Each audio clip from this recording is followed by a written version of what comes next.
Hi, I'm Eleanor Etienne.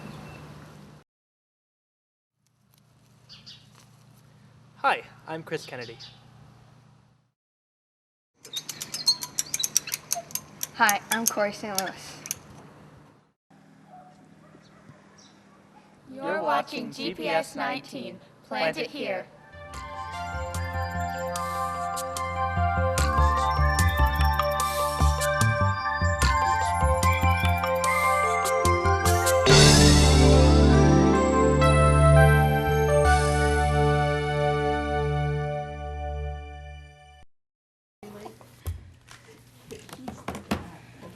All right, I would like to call the Groton Board of Education meeting to order. It is 6:05. I'm 5 minutes off my game. Sorry about that, folks. And to start with, for a pledge of allegiance. Would you be willing, Beth, to lead us? Thank you. I pledge allegiance to the flag of the United States of America and to the republic for which it stands, one nation, under God, indivisible, with liberty and justice for all.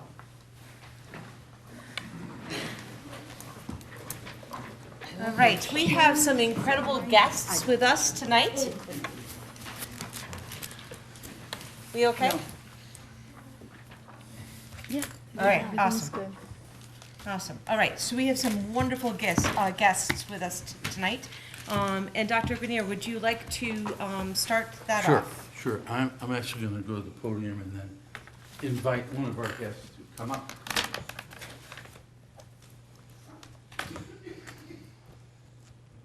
We have a program each year. Connecticut participates, and Groton participates in the state level of the Invention Convention. And children from several of our schools compete. This year, I know Catherine Kolnowski, I think it was grades 3 and 5, participated, as well as I know S.P. Butler. But of all the children, the scores of children who participated, one of ours, third grader, was selected to participate in the National Invention Convention. And her name is Mie Green, and I'd like Mie to come up if she would, please.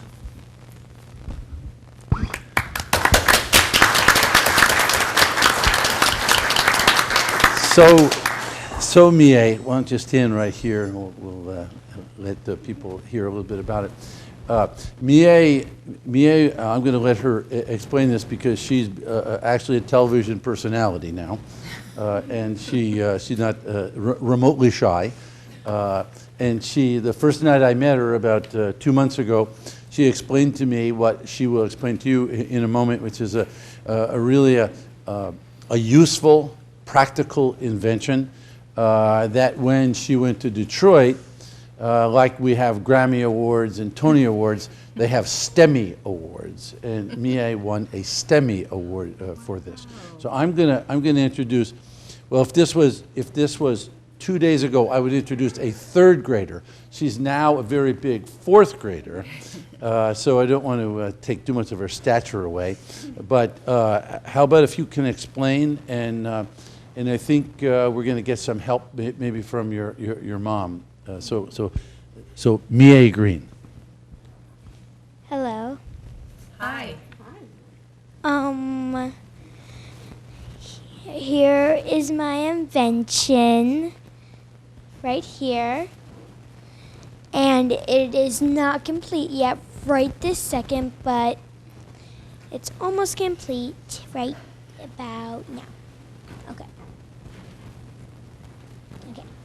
Okay. So first of all, this is my invention, the Benny chair. And I made this invention for my little brother Benny, who is standing right here. And he has some problems. So he has autism, and he's on the spectrum. And he also has SPD, which is sensory processing disorder. And this is why I made the Benny chair, because he has a little bit of problems sitting down for long periods of time. Now, Benny, can you please do this? Okay. Now, first of all, right here, we have the fidget spinners. The fidget spinners right here. And it actually helps with posture, which is like really cool because you have to like put your shoulders back and put your hands back as well with your arms. And now also right here I have these basting brushes ends, as I like to call them, touch points, because Benny, I put these on because Bennett likes to run his fingers through soft things and with like different textures, and they're both different sizes. Now, for the last of the hand parts is right here, which is this light switch right here. And these light switches are like regular light switches, but they don't really do anything for the chair. But the reason why I put these on here is because Benny likes to flip on and off the light switches at home. Now, up on the top, again, right here is a cooling cushion. And the reason why I put this on is because Bennett does not like to sit on hard surfaces. And this is like really comfortable and squishy, and it helps him out a little bit. Now, down here for the feet right here is a big rubber band, and this actually sometimes makes sounds if you like play with it, like what Bennett's doing right now. But Bennett, will you like to demonstrate? Okay, so Bennett, sit down.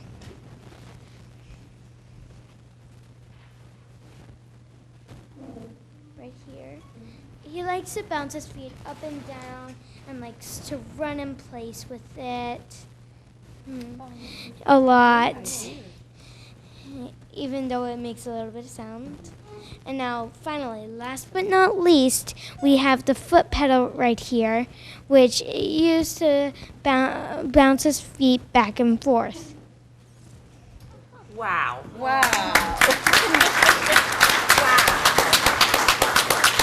Thank you.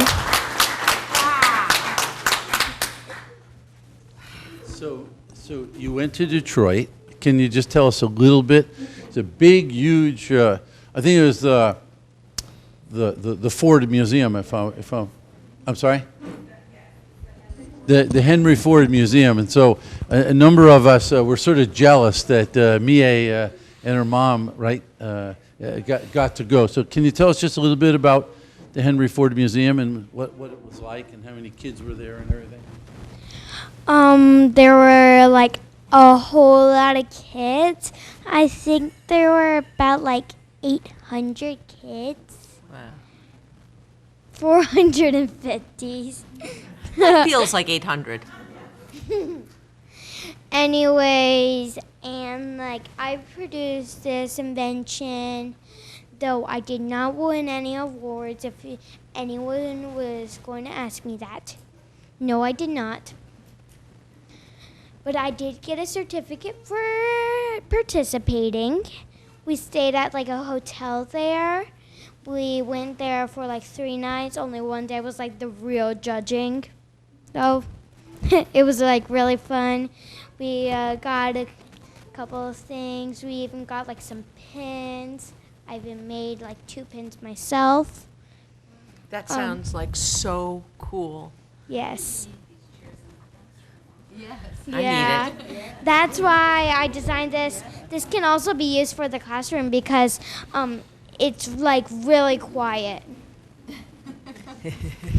Does Benny go to Benny? Do you go to school? Yeah. Yeah. Yes, he does, sort of, because I think. Yep. Yeah. Rosemary. Okay. Benny, I don't like to sit on hard things either. I'm with you. It's okay. Wow. I might need this chair. It's very entertaining too. I need to be entertained. So, In addition to being a wonderful inventor, it seems to me May is a wonderful spokesperson. Yes. Yes. You're very poised. okay. And a wonderful Thank you. sister. She's also a wonderful sister. Yes. Who cares about her brother. That is just very heartwarming. Thank you. Yes, you did. Thank you. And thank you for the whole family. Thank you for making us Groton proud. Thank you.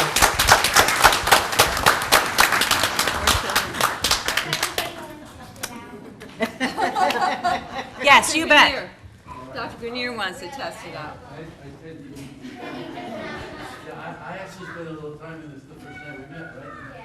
And I was sitting up straight, and I could do the fidget spinners. You're right, you have to put your shoulders up proper. People actually think I'm paying attention.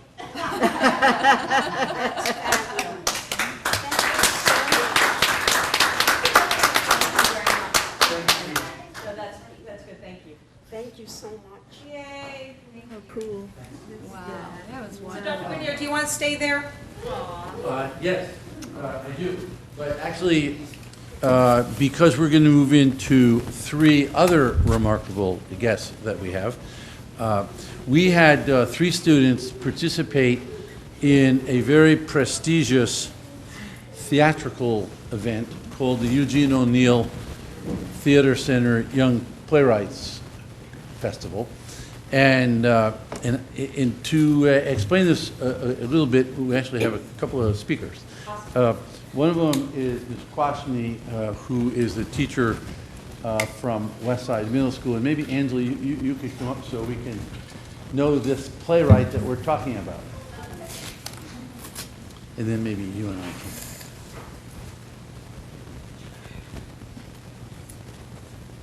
So as Dr. Grenier said, Ansley was a student in my enrichment playwriting class. It was held for about 8 weeks during the second trimester of the school year, and we have students from all 3 grade levels represented in the class. The students during that time, they create a 10 to 15 page one-act play, and then those plays are submitted to the Eugene O'Neill Playwrights Competition. Ansley's play was called Actions Speak Louder Than Words, and it tells a unique love story that spans the course of many years. The characters are very well developed, and readers really root for the characters. And she created this interest even though one of her main characters, Luke, was a selective mute. And he didn't even utter any words until the final scenes of the play. So I thought that really showed remarkable talent. Out of over 200 submissions, her piece was selected as a finalist. And as a finalist, she was invited to participate in a 2-day playwriting workshop at the theater. She and other finalists were able to work with actors and writers to workshop the winning plays while also developing their own skills as storytellers. Ansley's a talented young writer with a unique voice. It's been a pleasure to watch her come into her own over the course of the year. And as she moves on to Fitch High School, I can only imagine the heights that her writing is going to take when she's afforded more opportunities to develop.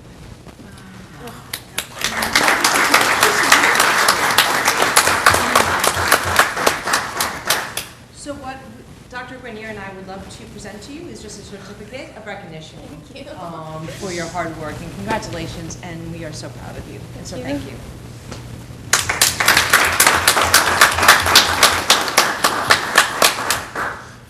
Clara, would you want to please?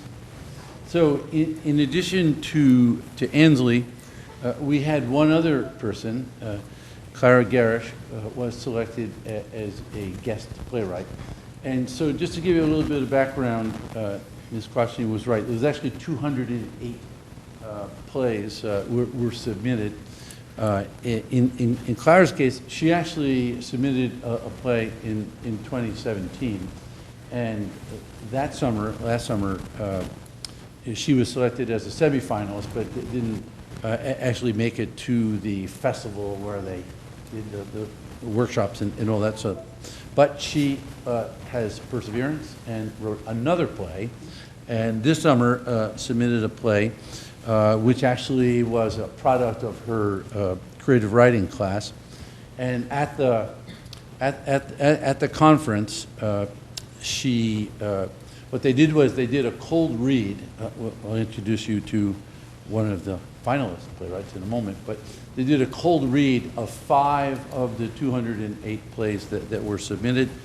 And then during the second day, Clara observed that as a guest playwright, observed the rehearsals, and then ultimately on the third day, after some more playwriting workshop, they went to Conn College, where the actors actually performed the 5 selected plays. And you know, we live in southeastern Connecticut, and sometimes we take these institutions for granted. That the Eugene O'Neill Theater is this huge institution.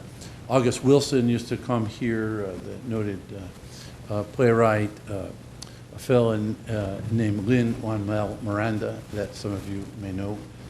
He came to the Eugene O'Neill Theater and wrote his first play, whose name escapes me. In the Heights. Thanks. I knew it had to do with the Heights. You wouldn't know I grew up in Manhattan, forgetting the Heights. But anyway, so this institution is world renowned. And so when we talk about Young Playwrights Festival, we're talking about some of the top writers and actors and directors from around the country. And in addition to that, just one other footnote related to writing, Clara was selected as the Fitch representative.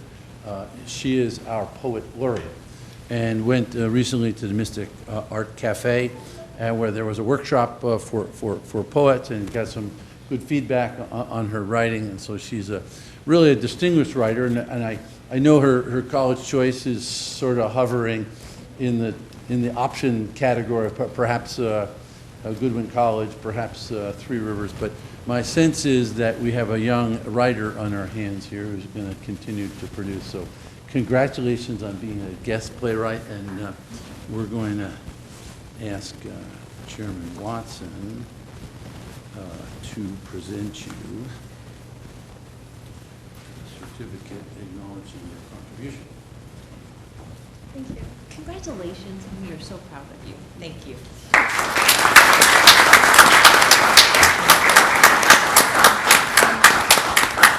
Dr. Grenier, Yes. could maybe Clara just tell us the name of her play and Oh, sure. what it was about a little bit? You have to go to the microphone. I know it's painful. Clara begs the spotlight, and just loves to speak in public, not. So the name of the play was Glad I Met You, and it was about 2 different people from 2 very different backgrounds who don't really get along at first, but after they get to talking for a while, they kind of find things that they have in common, and they bond over that, and they realize that even though they're from very different families and like different backgrounds and stuff, that they have some things in common, and they're not like super different, and they become friends. Thank you.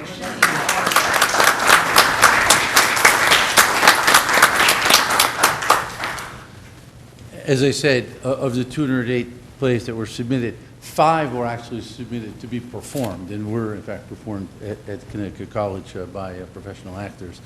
And of all those plays that were selected, one of the playwrights who actually had his play performed was Jeff Szymanski. So Jesse, why don't you come on up,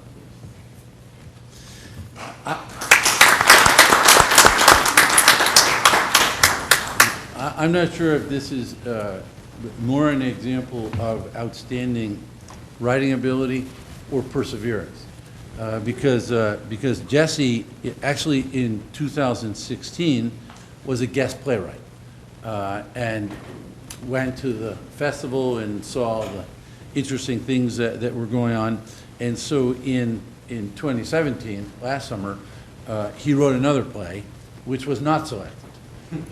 And so he was unable to participate, but not giving up on his writing career, he wrote another play this past year and submitted it again, and it in fact was one of the 5 plays that were selected. So the first day there was a cold read, which must be thrilling to have real actors hear those words that you've written. And then the next day there was a bunch of rehearsals where I know there were directors and actors were trying to figure out how best to stage this.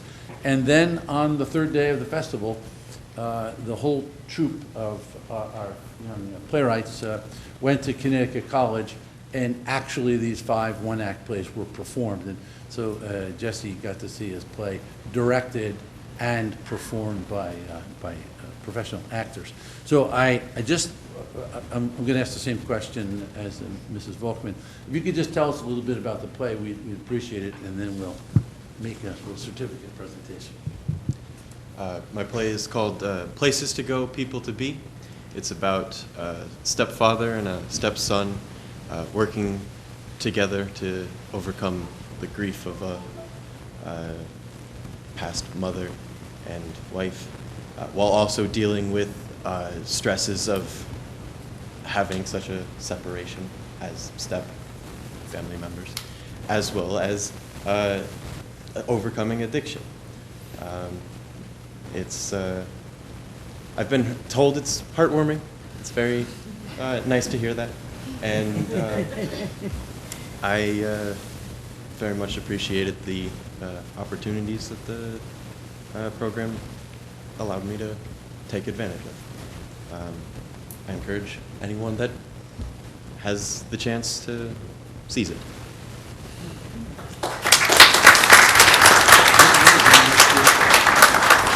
I'll be going to UConn. Hence the husky. Yeah, I guess I should have guessed that, but so we had you had the Nike symbol on. Yeah. So we have a couple of three budding playwrights, and one off to Three Rivers and one off to the University of Connecticut. Okay. Congratulations. It's well deserved.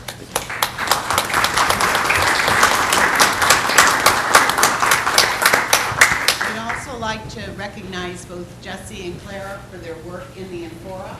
It's just one of the most wonderful, wonderful pieces of art and literacy that is produced at Fitch High School. And it won from the National Council of Teachers of English a special award for its excellence and ranking of excellence. So we're just so proud of both of you and your colleagues and what you produced. It's definitely on my bucket list, and I've already started reading and looking at the art. But it's filled with poetry and stories and artwork. So I just want to commend all of you. So thank you very much.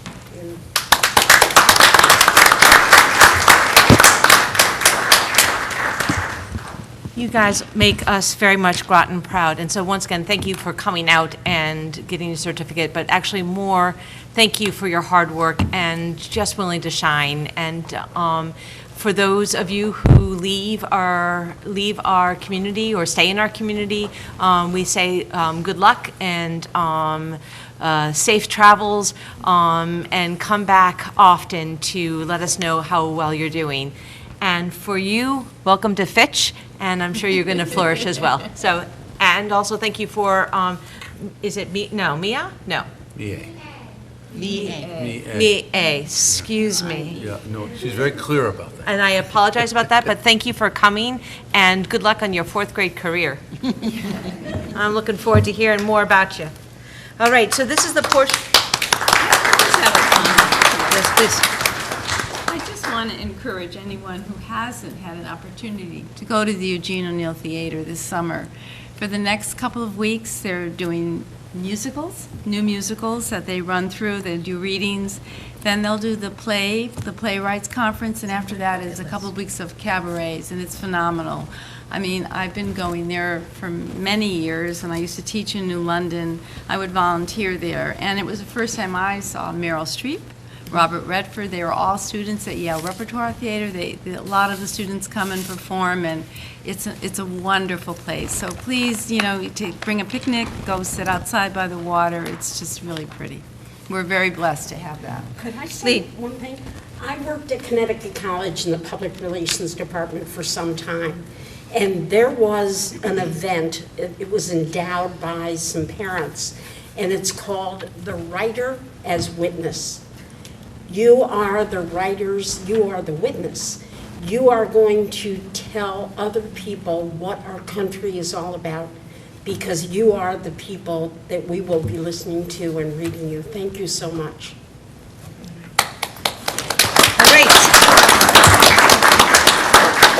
All right, so we are moving on to the comments portion of our agenda, where we will hear comments from citizens where the subject of concern that lie within the jurisdiction of the Board of Education. Each presentation should be limited to 5 minutes or less, and citizens should, if possible, submit written comments. Presentation should be related to matters pertinent to Groton. Board members will only ask questions in order to clarify the speaker's presentation and cannot respond during the comments from citizens portion of the board meeting. You are more than welcome to stay, but we get it. Thank you. Citizens should make their presentation from the podium and state their names and addresses for the record. And the crowd lightens. Is there anyone who is here, Ms. Joan, that wants to do a presentation? Okay. Is there anyone in the audience that is interested? If not, we are going to move on to, and we don't have student representative report, outside of the fact that Cindy has graduated, and that was a great evening on Friday. And so the superintendent and administrative report.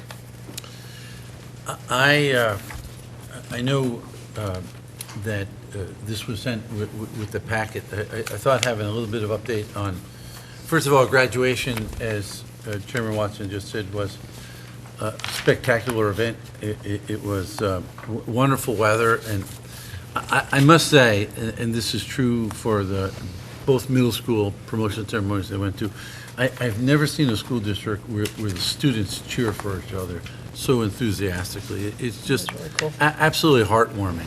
It's one thing when the parents and grandparents cheer, but it's another thing when your classmates. So it's just, I mean, literally ovation after ovation for students. The level of support is remarkable, and that certainly was reflected in graduation.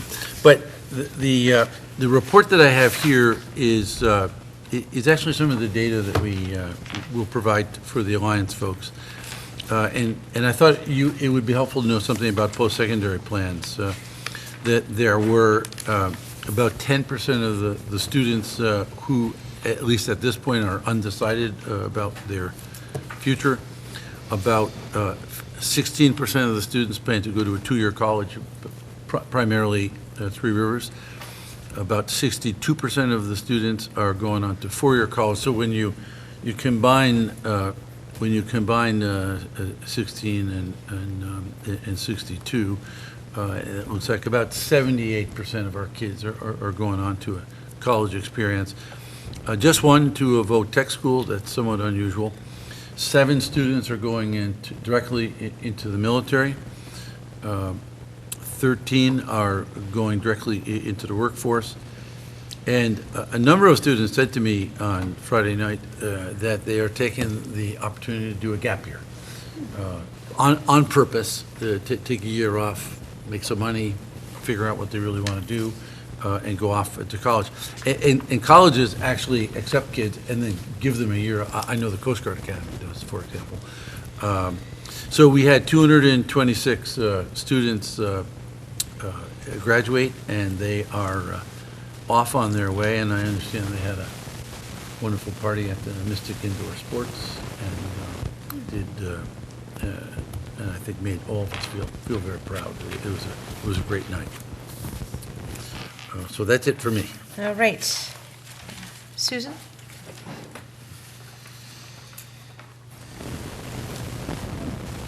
I'd like to invite Gail Okra up to talk to us a little bit about the Sandy Hook Promise, which is really just a resource that can be used for our safe school climate and culture committees that we have at every building. We have programs like PBIS, which is Positive Behavior Intervention Support, and Responsive Classroom, and you've heard Paul Esposito talk about his journey to success. And these are just other resources that can be added to the repertoire of many things that we do to bring kids together and to build on that climate and culture. Thank you so much for inviting me here tonight to be able to speak a little bit about the Sandy Hook Promise programs. I have 2 children, and they are young adults now, but they came right up through from K to 12 in the Groton school system, and we all had a wonderful experience.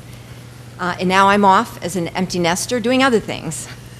And so I wanted to just give you a little brief introduction about the Sandy Hook Promise program. The Sandy Hook Promise was founded by parents whose children were killed in the mass shooting at Sandy Hook Elementary School in 2012. They began to organize in about 2013 and 14, and they collaborated with leading violence prevention researchers, educators, and psychologists, and they created 4 no-cost and research-based violence prevention programs. What I'd like to do really quickly is show you a video, and the title of it is Who We Are, and this will just give you a deeper understanding of the intention of the founders of the Sandy Hook Promise program.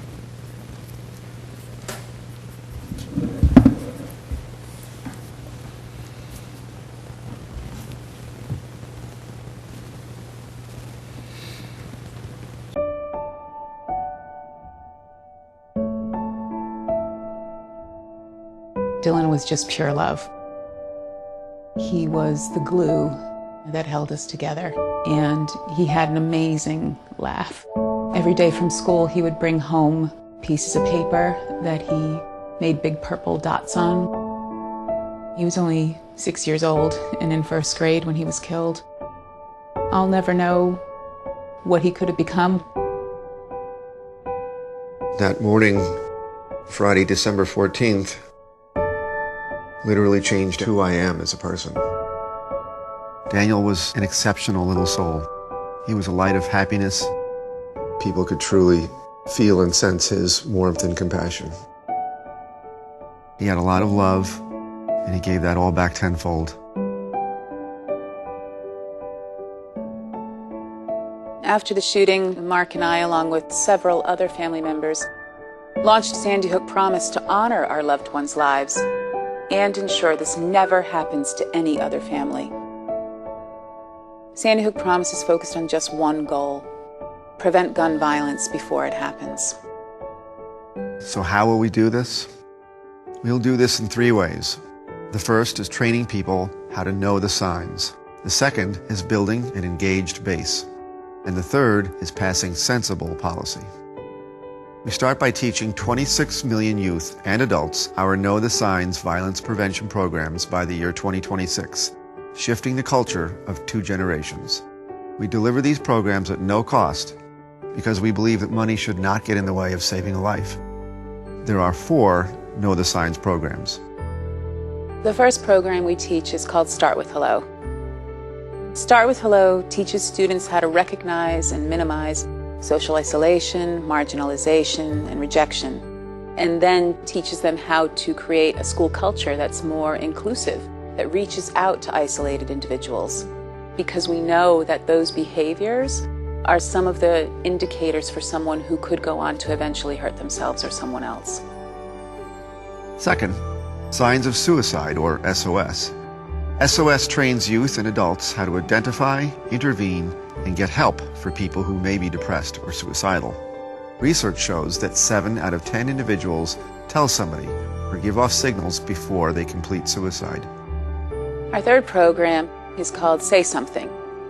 Say Something teaches youth how to recognize warning signs, especially in social media, of individuals who may be a threat to themselves or others, and then say something to a trusted adult or submit a tip using our 24/7 anonymous reporting system.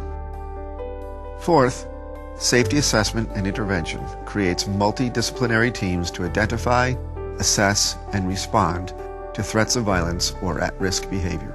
Safety Assessment and Intervention addresses the underlying issue that led the youth to act in an at-risk manner. We deliver these programs through a team of national trainers, but schools can also self-lead by downloading our interactive training videos and materials. Now, we require schools and community organizations to embed these programs into existing student clubs or create a Students Against Violence Everywhere Promise Club to help sustain the programs. Now, the second part of delivering our goal is to build a base of 6 million Americans educated and engaged in the issue of gun violence prevention. Sandy Hook Promise will achieve this through our above the politics position and focusing our message on the human side of gun violence. We're also training 7,000 volunteer Promise leaders to raise awareness, recruit more supporters, and help bring our programs to their communities. Finally, we will advocate for meaningful state and federal legislation that supports our Know the Signs programs, provides mental health and wellness resources, and protects at-risk individuals from firearm access and ownership. So now you know who we are and what we do, and we know it's working. To date, we have trained 2 million youth and adults in our Know the Signs programs in all 50 states. We know that our training has stopped multiple school shooting and suicide threats, self-harm, and weapons coming into schools. Additionally, they have reduced bullying as well as gotten hundreds of youth mental health and wellness services that they need. Our PSA, Evan, has been viewed over 145 million times. It's helped change the narrative on gun violence by teaching people that it is preventable when you know the signs. Evan's engaged and educated Americans, driven training of schools and community organizations, and helped raise funds so that we can train more youth. And on the policy side, we've leveraged our supporters, partners, and alliances for several pieces of state and federal legislation, including critical work on delivering mental health reform as part of the 21st Century Cures Act and multiple gun violence prevention and ballot initiatives in 16 states. It's too late for us to go back and save our children. But by taking our tragedy and transforming it into something positive that could save the lives of others, that could even save the life of your family, that's what keeps us going every day. It honors the children we lost and protects those that survived. And it's our way of kind of keeping them alive so that their death has some meaning because we can prevent it elsewhere. Help us by spreading our message, bringing our no-cost Know the Signs programs to your community, and donating so we can expand our reach, accelerate our momentum, and help protect more children from gun violence.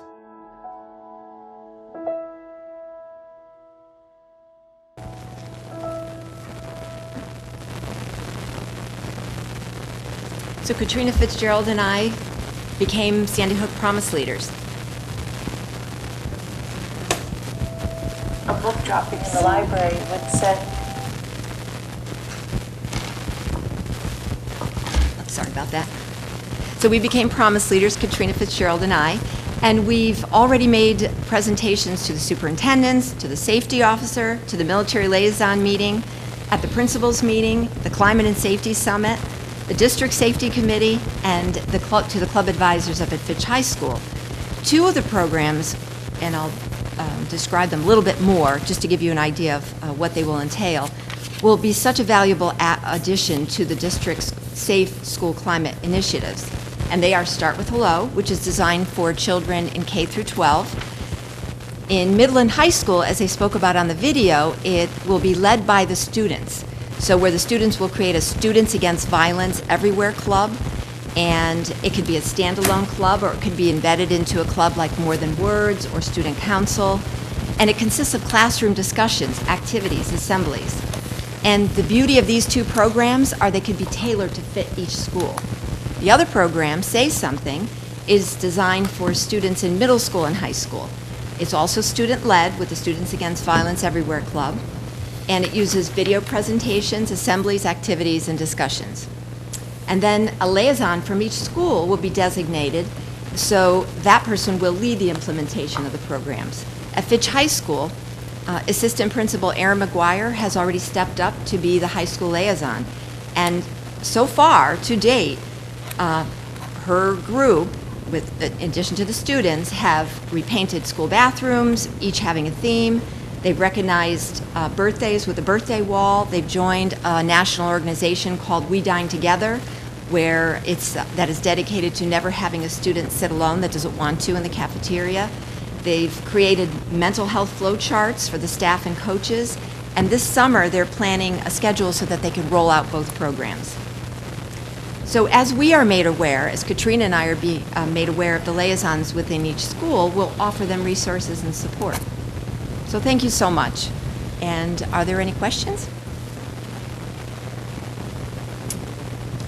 I have to say that the See Something, Say Something is a model that has been used in this district and, you know, from elementary, middle school, and high school. And in the spring, when sometimes behaviors, you know, act up, we do get messages from kids, because I do believe that in this district they have a trusted adult, either at home or at school. And if something is happening on social media or anywhere else, we always hear about it pretty instantly. So we think that that message across the district has been heard loud and clear. Do we not have an anonymous tip do. line? So it feels like that really kind of blends well with the Sandy Hook Promise, because we already have that tip line. Right. So that feels like it's there's already pieces that were kind of embedded. Absolutely. So even with the Say Hello and the We Dine Together, very much in sync with one another. Lee.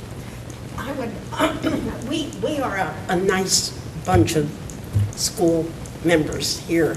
I am so proud that Katrina is a friend of mine. She's been working on this for months, as if we don't have enough things to do with part of that. I'm just proud that she's part of it. And I'm lucky to have her as a partner. You are. She is awesome. Yes, you are. So I just, I have known Gail and Katrina for a really long time, and I heard them talk about the Sandy Hook Promise and having it come into the school district, and I just felt that it was so important that, in a sense, that everyone on the board knows about it, knows about how it's going to be implemented, that it's not just another curricula that's going to be added to a teacher's thing, but that it's actually, it's something that can be embedded into everything that we do, and it's a valued program, but also holding true to the fact that we are a policy board, and that anything that gets added to our district, it really needs to be sanctioned by us. And so I kind of wanted to make sure that Gail could come in and kind of present and do it at this portion of the time, but then we would do it, if you notice later on in our new business items, we actually have a motion so where we can sanction it, or not sanction it. Endorse it, sorry. You say sanction, you say endorsement, I say sanction. You say potato, I say potato. And I think, can I just add to that, that it's not just one more thing for the principal or the teacher to do, but if you heard that in middle school and high school, it's an added resource that clubs could take on. So anytime it's student-led and student-driven, I think it really means something to the kids. So I think we've also heard about the fact that there was some painting of the bathrooms being done, and that didn't make any connection to me, but it's now doing that. So That Renaissance program. That Renaissance program. Right. Adam, that's the same thing? Yes, it is, excuse me, it is filled. You're going to need to go by a microphone. Sorry, sir. That service club it does tremendous things. We have, Aaron McGuire certainly has a lot of plans, project outreach-based situations. They've already begun to get at least talking about getting the student that's sitting by themselves, engaging them. And it's such a great piece to see the students be the ones that are leading. And as you said, Susan, it's really, really powerful. Awesome. So it is something that's going to be continued. Do we have any more questions? Thank you. Very much. Oh, excuse me, one more. I have a question. How can people become more active in this area with you? Yes, well, Katrina and I are co-leaders, and we've started a group where people within the community can join us. Our goal is to put the Sandy Hook Promise program in all schools within New London County. And we're doing other things too. We're having just organizing panel discussions and some fundraisers, and we're really hitting the decks running. So if you'd like to join us, just speak to Katrina or myself. We'd love to have you. I am interested. Wonderful. Awesome. Good. All right, anything else? Awesome. Thank you. I have a question for Dr. Grenier that I think maybe would explain this. We received an email for you about needing to override the school safety bill, and I didn't quite understand what that was about. So maybe you could explain it and see, does it tie into this in any way, school safety, or? No. No. Well, there was a bill that was passed recently Yes. that gave rise to some concerns among certainly administrators, that if there was a classroom disruption, the student we would be required to remove the student from the room. The other students' parents would have to be notified. That's right. And today, the Senate took up, and the governor thought it was discriminatory towards disabled children and minority children. So he vetoed it, and today the Senate took it up, and they did not override the veto. Oh, they So did not? the veto stays. Great. Yeah, that's what I good. said. Because that was the case about a teacher that sent a student out of the classroom That's right. for a very long period of time. Potentially, it could be a very long And it time. was up to the teacher to decide whether or not the That's right. student could come back. That's Okay, right. now I That's understand. right. Yeah. Thank you. Well,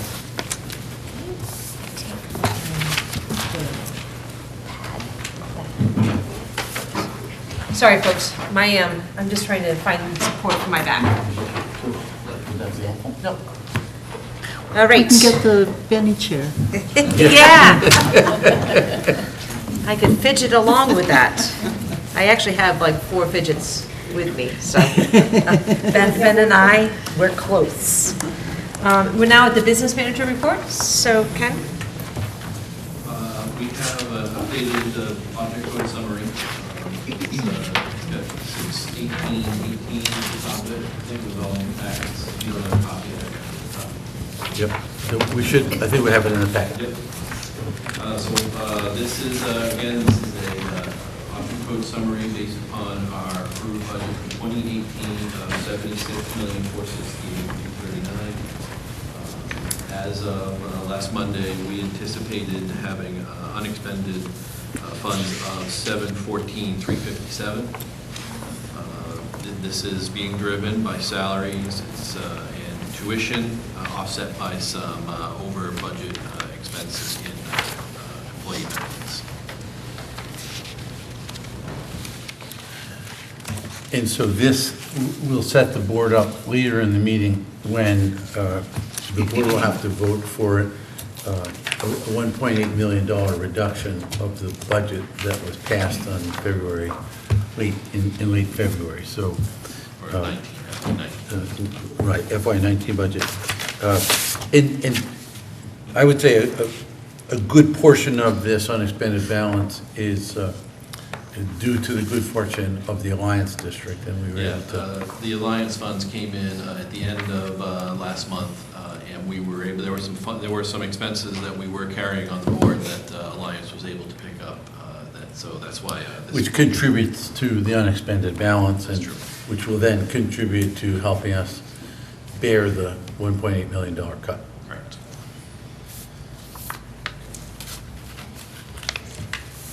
Any other questions for Ken? And no health insurance report. Oh yeah, so no health insurance report. I expect it any day now, but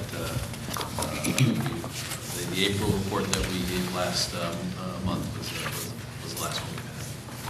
So we're still waiting with some degree of anxiety for our May report, and then of course our June report will come in sometime in late July. So we don't know what the health insurance expenses are at this point. So is that why we have this balance just in case? Or? Well, the balance, when we get to later in the meeting, you'll see that Ken and I are going to make a proposal to spend this money this week and therefore reduce next year's budget. Buy things from next year's budget with this amount of money, which will allow us to reduce the budget, next year's budget by $1.8 million. So in other words, the example, Sam Kilpatrick has some equipment, about $50,000 of equipment in next year's budget. From that $714,000, we're going to recommend that we purchase, put in the purchase order tomorrow, if the board approves. And so Sam will get the truck, but he won't have the money in next year's budget.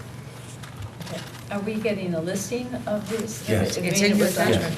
Yeah, yeah, you'll get it with that, when we get to the action portion. Okay.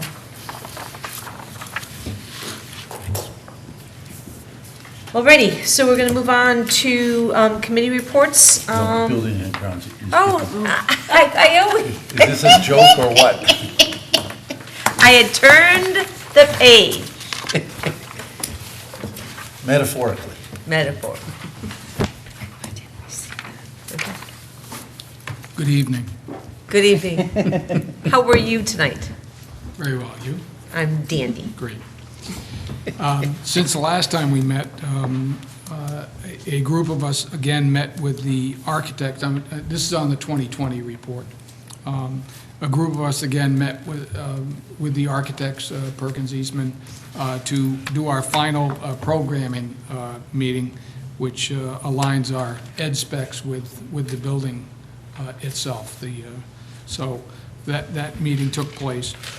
In addition to that, we had a permanent school building committee meeting, and Rick Norris and Jack Butkus, who also addressed you at our last COW meeting, I believe it was a COW meeting, gave the same presentation to permanent school building committee that they gave to us at that meeting. So, and that's about where we are right now. Just a small footnote.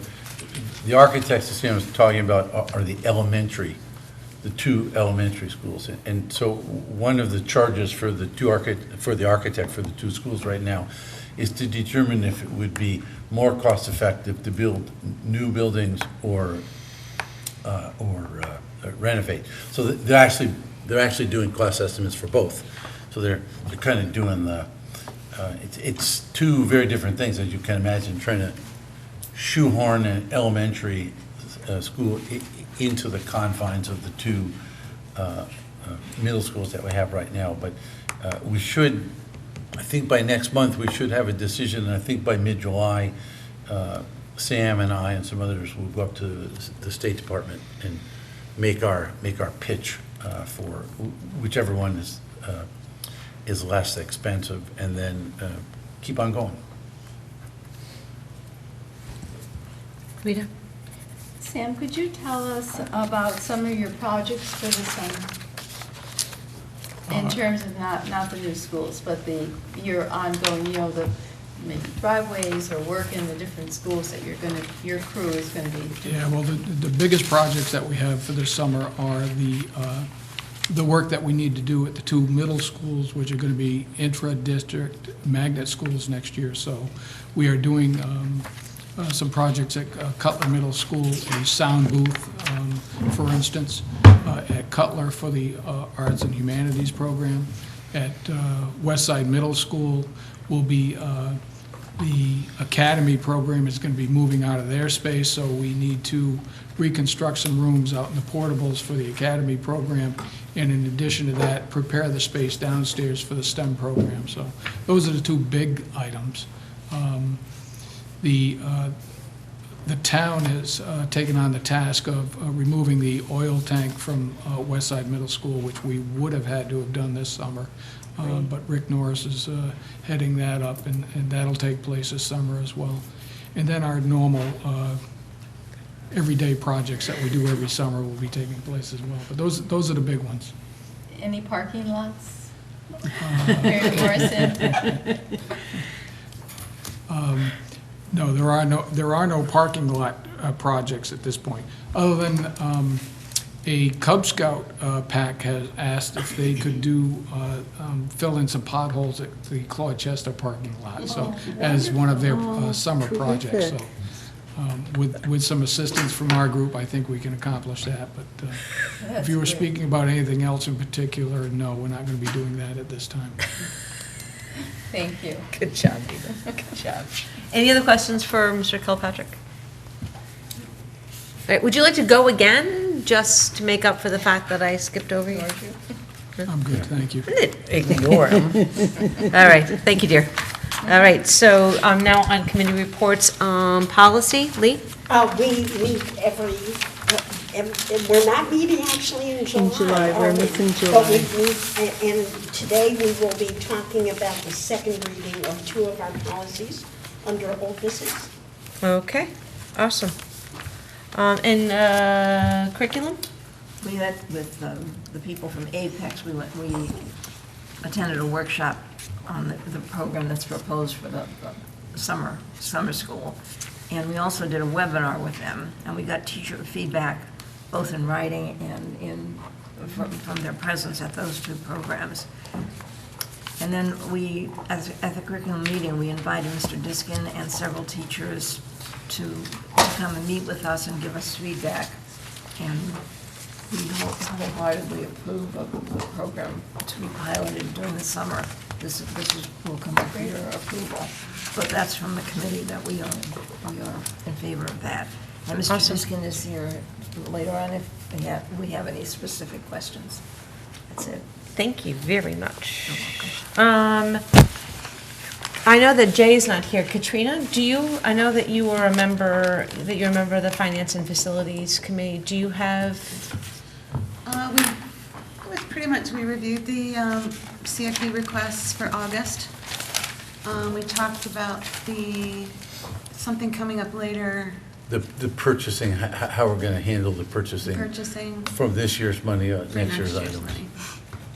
So I think one of the things, I came in at the very tail end of when you were talking about the capital improvement projects or the CIPs. And Katrina, I am so wholeheartedly support your comment of somehow we have to capture history.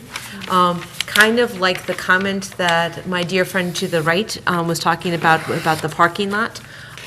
Is that's been a project that has been noted for multiple years, and it's just we are working with members, new town council members and new RTM members, and who don't understand that when they approve or don't approve a project that has come through a capital improvement from the board, that the potential of it being multiple years old is true. So I just needed to say that I kudos out for you to really be really strong about that. So I appreciate that. Thanks.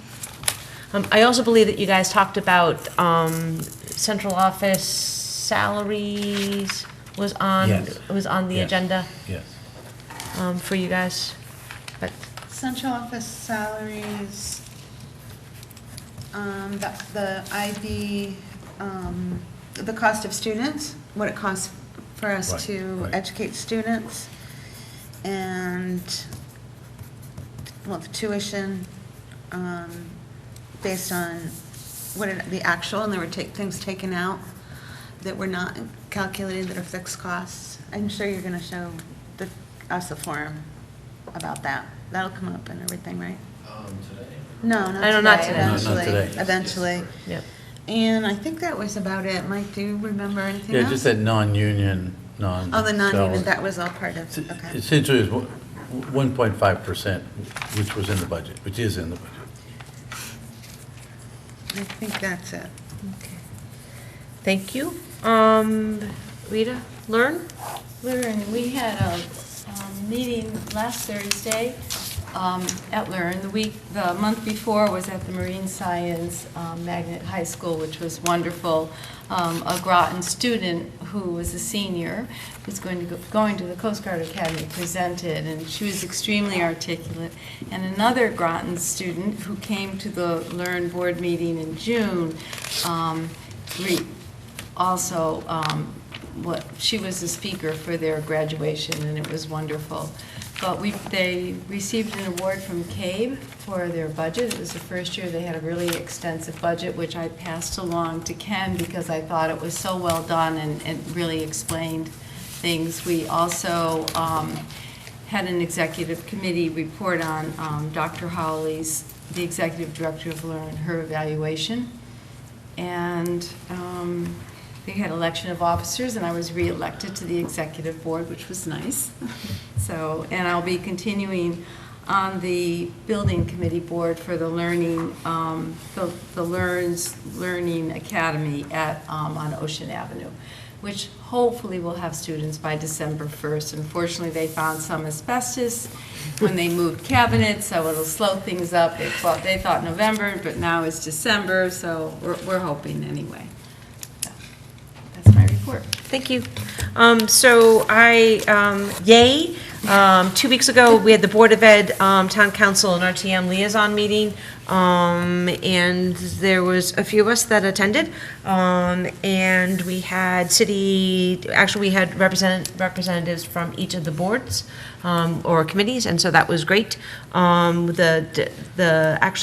came out of it was that we will be meeting not this month, but starting in August, the first Wednesday from 5:30 to 6:30 and we are holding ourselves to that time frame and the 1 hour limit that came very clear. And I think that what was helpful that I heard was it wasn't just going to be about this is what the Board of Ed is doing or not doing, but that we need to be hearing it from what all committees are doing across the town. And I thought that was really well received, and so we actually got to hear about some ordinances that wouldn't come. We know that there's condos that are being developed. I already got that, thanks. The condos that are being developed across from the old Pequannock Fire Department. And I think that they said that was a 16-person unit. So that could have great impact on schooling or class sizes as we come to think about that. So I am looking forward to that, and I am proposing a template for the meetings, and for those of us who attended, you'll see it hopefully in a couple days, if not Can I ask already. a question as a newbie? Every Please. once in a while, I have a question. You have to bear with me. Oh, so ask away. So who attends this? This was all new to me. Is it anyone who from the board who wants to go, or are there reps? Or So how does if that you work? can remember, sort of, when you first actually came on, we kind of divvied up sort of who's going to be like on the curriculum, who's going to be Okay. on the finance and Yeah. facilities. And so I believe it's Rosemary, Lee, and Jay Okay. are members of the liaison committee. Okay. It's a public meeting, so anyone can go. But the participants are the ones that have been identified. Okay, So thanks. Mayor Grankowski, Patrice, she appointed, I was already to say anointed, appointed some folks, and same with Mayor Hedricks and Sima Evans, the moderator. So they've all appointed and we'll get together on a regular basis. But once again, it's a public meeting, so anyone can attend. And a lot of the people that are on liaison are newbies like you are. Yes. The RTM. Really the everyone. only oldies. We're the oldies. Yeah. Yes, Yeah. and I think it's going to be terrific. Yep. And also in May, the Board of Ed and the AJSA met in the GEA, and to go over one, just to wrap up the year and wrap up the happenings. And so I thought that was a good meeting. Talked a lot about communication. And actually, I think already things have been put in place. So not all, but I thought that was a good meeting. So I'm moving on to Trails Committee. What about scholarship? They're done for the year. All right. On to fundraising. Do we know how much money was given out? Not off the top of my head. Maybe that's because she's good at numbers. No, actually, I attended graduation, but I never received a program, so I was going to ask if there were extras, if we could receive programs. Sometimes they're in our board packets, but I didn't get to receive a program, and that's usually where you see all and also I received the awards one, but. Any hope of that, Adam? You think we could, I didn't get one Are there either. any more, Dr. Green, are there any? I definitely believe that we have some extras. If not, we certainly have that document saved, so we can Absolutely, just email it. I would prefer email. Yeah. No offense, Rita, but. I just want it, actually, people in my neighborhood, actually, I pass it around, so everyone is always interested to see where the who, people they know and receiving them, and All right. I still like paper. All right, so I am moving on to the consent agenda, but it looks like the only thing that's on the consent agenda is the approval of the meeting minutes from May 29th, 2018. Can I have a motion, please? So moved. Second? I'll second. Discussion? Yes. Under the curriculum committee, it says that we invited Ms. Hodge and Ms. McKenna to discuss the courses, but we wanted them to discuss the program with ATEX, so that should say programs and not courses. They'll be on another time for discussion. So did you get that? So on What page 1 to the 5th page, where it says committee reports, go down to curriculum, and that Ms. Hodge and Ms. McKenna was invited to attend to discuss the proposed courses, and actually it was proposed program. Program. Blah, blah, blah, blah. Program. So just change courses to programs. You got it. Thank you. All right, so all those in favor of the minutes as, what's the word?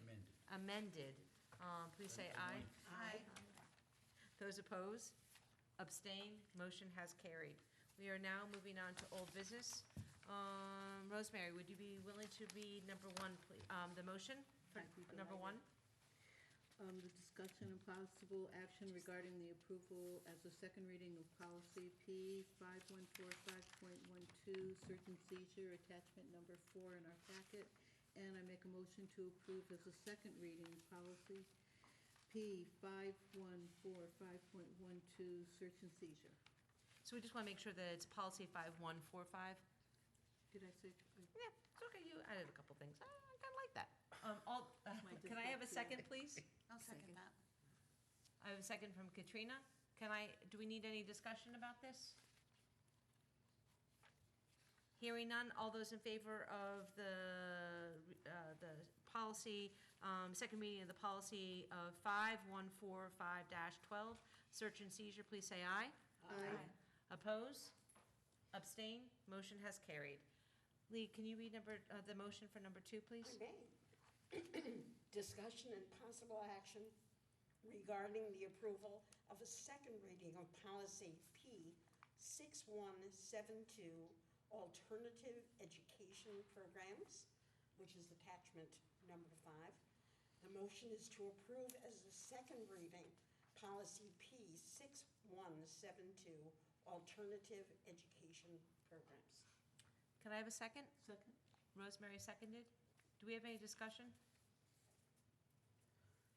Hearing none, all those in favor of approving the policy P6172, alternative education programs, please say aye. Aye. Oppose? Abstain? Motion has carried. We're on to new business. Rita, would you read number 1? Yes, to approve the Sandy Hook Promise Program. That is the motion. I'll second. The second is by Rosemary. Do we have any further discussion? No. Hearing none. All those approve of the Sandy Hook Promise Program, please say aye. Aye. Oppose? Abstain? 1 abstention? Motion has carried. The Sandy Hook Promise moves on. Yay. All right. Katrina. Yes. I'm going to make you go a little crazy. We're just going to move number 4 up. Okay. And would you be willing to read that? Okay, I'd like to make a motion to approve the APEX Learning Program pilot for summer school 2018. Can I have a second? Second. Take your pick. All right, can we have discussion, please?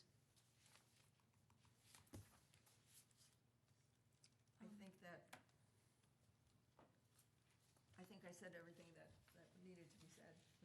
So the Apex Learning Program is what? Can you explain Yeah. it and explain what Yeah. is taking place of the virtual Yeah. learning and where does it come from? Mr. Diskin is here. He can- Yeah, why don't you, Come up, He's the expert. If you could just come to the podium, that would be great. right here. We just need you by the microphone. While he's coming up, let me just say that Adam and the teachers at the high school made the difference in our, letting us grow in our understanding of what made Apex far better than former programs. We really needed to hear their voices and about their experience. Thank you. And we thank you for that opportunity. We certainly believe that Apex is a great replacement right now for what we presently have, the virtual learning program. And it is a web-based digital learning platform, basically. This one, and it's cliché, but you have board goals right here. And I was looking at this as I looked at them, and it says, provide dynamic, rigorous curriculum, ensure effective and engaging instruction, and embrace excellent learning environment. Now, Apex certainly does a better job than what the VLA program did with these three components alone. What we found from the teacher feedback and their presentation, once they were able to view the actual student interface and the teacher interface, was that we found, as a summary, high engagement, rigorous opportunities for different levels of student abilities to learn at different levels, adaptability, being able to, from a range of learning difficulties, abilities, the teacher is able to do that. And certainly the rigor being there, and being able to go from core courses, college prep, to honors courses and AP certified, so supported. So the opportunity is there. And certainly I'm very excited to see the approval of that for the summer school pilot. I believe strongly and very excited about the fact that, one, it's a better program, and two, the students are going to be able to really, really engage themselves a little better. And I would say that one of the best things out of the program is that it gives all of us instant data on what to do if a student is not doing really well. That's one of the greatest pieces behind it. So having said that, maybe if you had questions, maybe I could just answer those directly. Rita? I have a couple of questions. How does the cost compare to the VLA program? For the summer school, it's comparably better than what we normally would pay for it, because we still, the summer program, we have to kind of come up with the funds. As an overall, I don't have those actual exact figures, because we also use it for the VLA during the school year. So I don't have those figures, so I don't have, but for the opportunity that we have this year, it's 20, I believe, if I had the number correct, it was 25 something and change for the summer, 50 licenses. 2,750. Right. Thank you, Dr. Grenier. And it's for 50 students, opportunity to take as many as they can, and with all that comes with the program available to us, so we can analyze it, look at it, and see what we like, how we can troubleshoot it, and so on. Are these, when they're looking at, is there like a teacher talking to the students, and just like the VLA had? This has an improved way for teachers to talk to students, troubleshoot situations, maybe about the curriculum itself, and also on a digital level, being able to communicate back and forth with them. But there is the opportunity for a teacher to be assigned to them, and they have face-to-face time opportunities. It's sort of check-ins, where the student can't just go in through the entire curriculum of the course and not have any conversation with the teacher. So that's built into the program. And the licenses for the 50 students, so if somebody wanted to take an AP course over the summer, would that be possible? It is, with the new generation that they're allowing us to have, because as of July, they're switching over to a much improved opportunities for all students. So there is opportunities, but not in every single level at this point in time. So for example, in Korean language, you can't do that one, but in others, Spanish and so on, and the core courses, you're able to do that. And one time the state had their own program, and then I think VLA is through Learn. Is that correct? Well, it's a license through. It's licensed Learn. through Learn as a cooperative. So will other districts be joining us, do you know? To reduce Let the me- cost? Let me, no. Let me explain. There is, the cooperative through Learn is virtual high school. Virtual high school. Yeah, and that is, so long as we provide a teacher, and we have for the last several years, that teaches 25 students worldwide. All right. Okay. We get 25 seats. Yes. 25 of our children get 25 seats in any of these courses. The Virtual Learning Academy, we also purchase the licenses, both are through Learn. We purchase the licenses, it's $300 a license. But it's an inert program. That is to say, there's no teacher at the other end of the line, there's no consultation. It's essentially an electronic sort of workbook where the students do the lessons, and we've been pretty frustrated with this. And the program that we're using now will adjust because they'll do a pretest. So, some students need to learn virtually all the materials, and some students need to learn another 25% or so to at least achieve passing. The thing that I'm excited about, and I know Adam is too, is when we get the feedback from this, which I greatly appreciate the committee having us look at, the possibilities for intervention for the fall, because we had our interventionist teachers look at it, possibilities for tutorials, and then the big one is kids could take unique courses. So there's a lot like Khan Academy. So they go online. There's Khan Academy, and then all the students have access to teachers, academic teachers, that essentially have office hours, and we would provide extra compensation for the teachers. We're going to do that for the summer. But in August, I'm really hoping that we're going to be able to open this up. So if there was a child who, let's say, was taking an advanced science class, but also wanted to take a world language class, the student could actually take a world language class online. And as they say in some school districts, they call that the Starbucks period. Kids don't come to school. They go online, they study it, they watch their videos, they send emails to their teacher, they interact with it. And from my perspective, because those of you who have college-age children know that students are taking online courses frequently, and I think it's really helpful for a student to take an online class, because I know from my former district that the failure rate is really huge. Because if you don't have discipline to take an online class, it sort of escapes you. Do you have any more questions? If not, I'm going to, Katrina? Not sure how to ask this question. So, student comes to summer school. With this new Apex program, is there less possibility of the summer school students speeding through and finishing in like 4 days and then being done with summer school?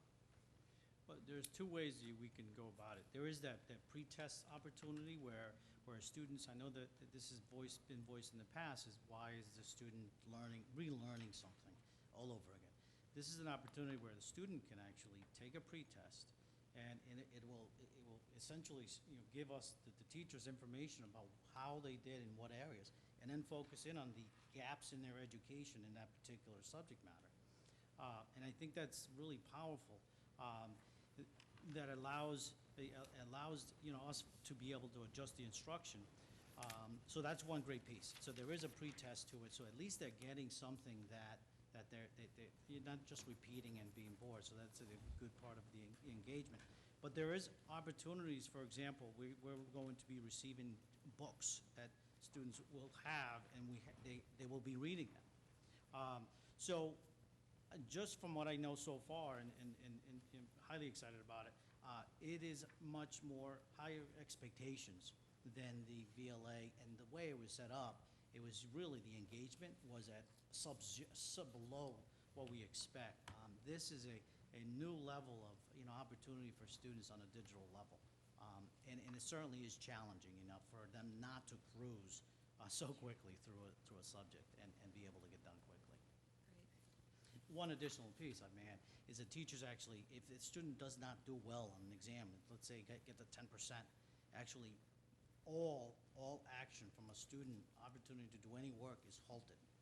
So there is no progression. This teacher actually has to intervene with and talk to the student, actually have a face-to-face conversation in a sense, and say, these are some things that I'd like for you to review. And what Dr. Grenier mentioned earlier, the tutorial opportunity with this program is the opportunity there for our students who may be missing gaps in their education. It's a tremendous opportunity to fill those gaps quickly. And then the teacher being able to really rapid fire, being able to get that information so that they have it and readily make, informative decisions about what they need to do next. Thanks. I just wanted to echo what Jane said about the teacher feedback, because the feedback that we got was, if you read the write-ups, they were lengthy, they were thorough, and they were rich in their thinking. So this is not something that was just, okay, looks okay to me. It was really deeply attended to. And the conversation that we had with, and Gretchen was there as well, at the curriculum meeting, every teacher who talked about it, and they were from all different fields. During the curriculum, we had Mr. Manfred, and we had Mrs. Harris, or Ms. Harris, and for chemistry and math. And then we had, at the webinar, we had Mr. Romano. So there were teachers from all different areas, and they all agreed. But the big thing for the board to know is that the real test is going to come this summer when we pilot it. And if it doesn't live up to expectations, then we'll know that, and we'll come back with that. So is that the next steps, is that what you guys are gonna do, provided that we go through the approval, is that, Well, if you say yes. yes, if we say yes, and then in August, we're gonna come back and we're gonna hear the report and then recommendations Yes. about whether we halt or we move on. Yes. And it will be based on teacher feedback. Awesome. Awesome. And student, if I say, we're going to get Yes, some students as well. yeah, that makes Yep, sense. just wanted to- Very good. Thank you. Any other questions? Hearing none, I'm going to move to approve the Apex Learning Program pilot for the summer school of 2018. All those in favor, please say aye. Aye. Oppose? Abstain? Motion has carried. We have moved on with that. All right. So, Gretchen, would you be willing to, under new business, number 2? Discussion and possible action regarding the adjustment of FY19 budget to align it with the approved budget. So the motion to approve the adjusted FY19 budget to align with the approved budget. Can I have a second? Second? So, Ken and Dr. Grenier. So you all should have a sheet that looks like this, has 2 boxes on it. The first section, the 78, 317, 747, that was the budget that the board approved back in February. And the 76, 468, 239 is the approved budget that we got from the town council in our TM, leaving us with needing to reduce our budget by $1,849,508. The next box is our proposed reductions. The first section are some miscellaneous reductions that we had identified that we could take right out of the budget without any other action on that. We also are proposing to reduce our health insurance expense by $1.35 million, which will essentially reduce our health insurance reserve next year. And then the last section is items that we hope to use FY18 or buy in FY18 so that we can reduce next year's budget. We can go through each one or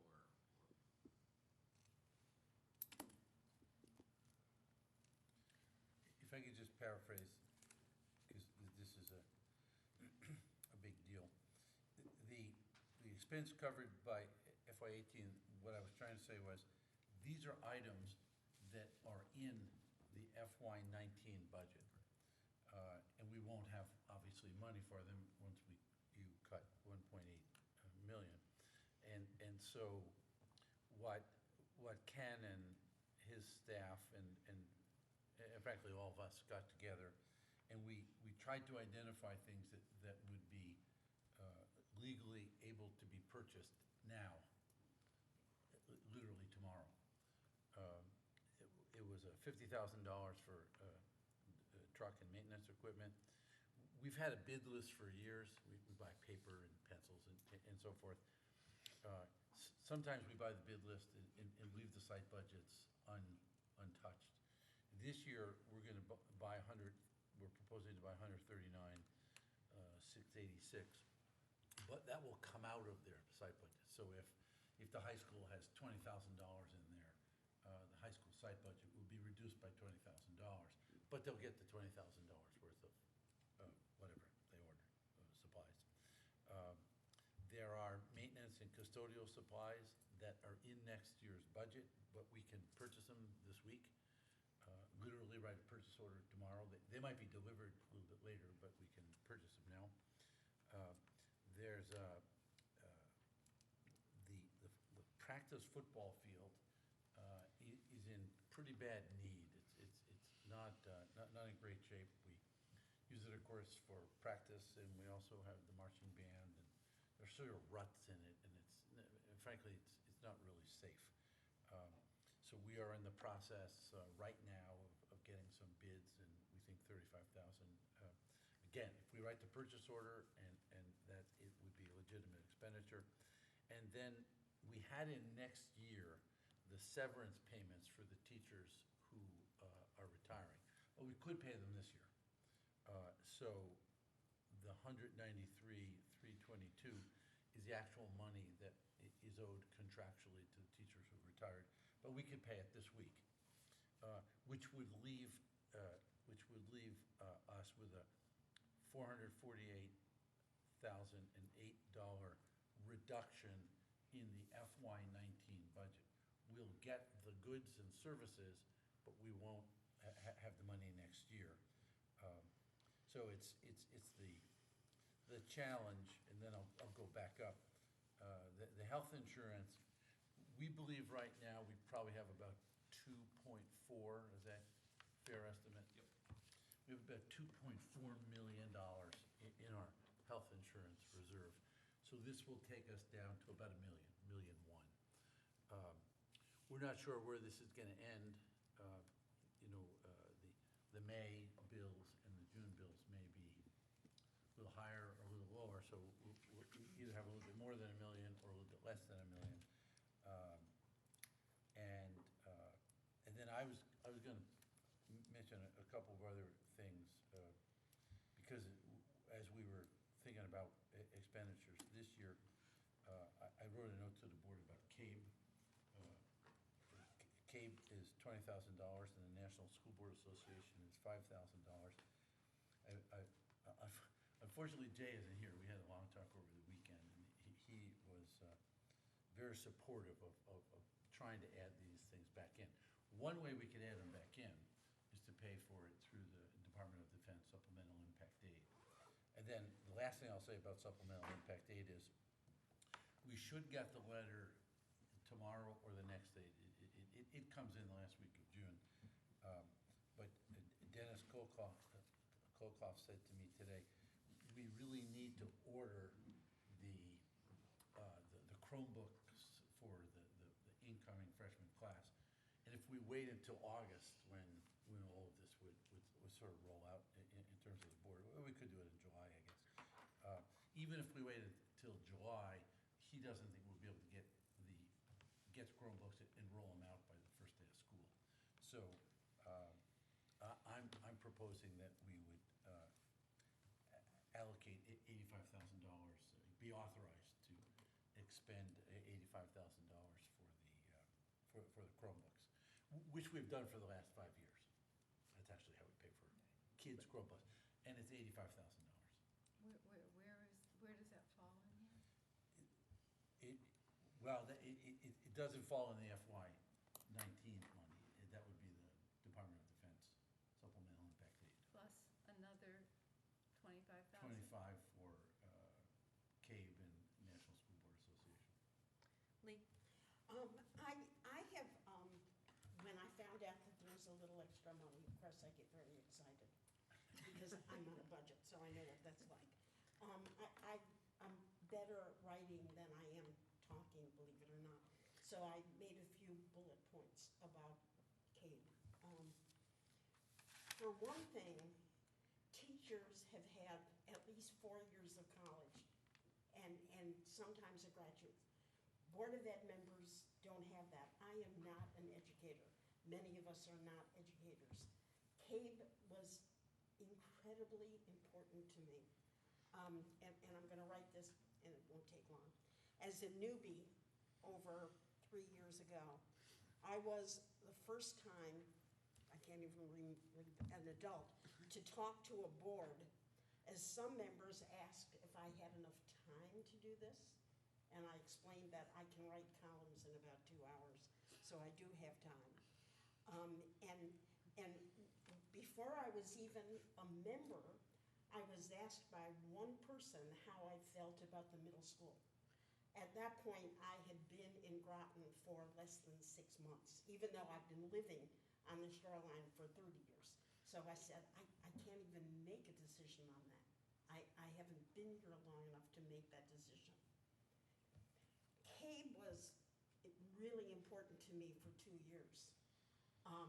Gretchen and I started at the same time, and we went to the conference, which is at the Marriott, and it was just terrific for me.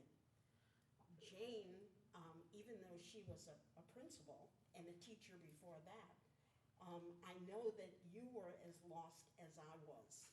When people start talking in acronyms, and we have absolutely no idea. By the way, Jane and I, and maybe other people, are gonna work on a glossary of acronyms this summer. Thank We you. are going to do, We already no, have. Thank CABE you. has one, No, and we we have do. one. But, excuse me, let me just finish, There are new things, Apex, that's new. There are new things all the time, so we are going to be working on that, and we will certainly use the acronym glossary, but we're going to update it. We're not getting rid of anything. Now we go back to policy. Kim put me on policy immediately, and I thought, does she hate me? Why did she put me on policy? What CABE does for our policy group, I cannot even begin to tell you how important it is to me. So I'm begging you to think about letting us have CABE again this year. To me, it was impossible to do without. So I'm just asking you to think about it. Rosemary? I have been an educator at the college level, and this was like diving into the deep end of the pool without any water wings or knowing how to swim. When I first, and I too got the policy, and I owe a great deal to CABE that helped me understand how important, first of all, policy is, and how to organize it, and what we needed to do to update our policies. And they have been incredibly instrumental. Plus, I learned so much at the workshops that I just can't even begin to tell you. It has been incredibly valuable to me. So I would also like to encourage people. If I win the lottery, I'm going to pay for it out of my lottery winnings. It's that important to me. Well, I think one of the pluses too is to make connections with other board members from out the state. That's Yes. really important to do as well. You're right.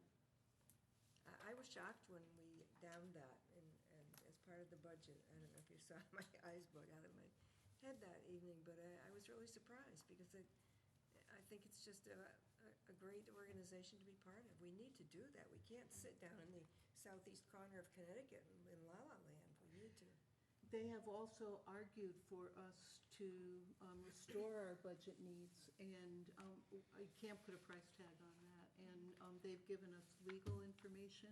They've given us so much help that I can't even begin to tell you.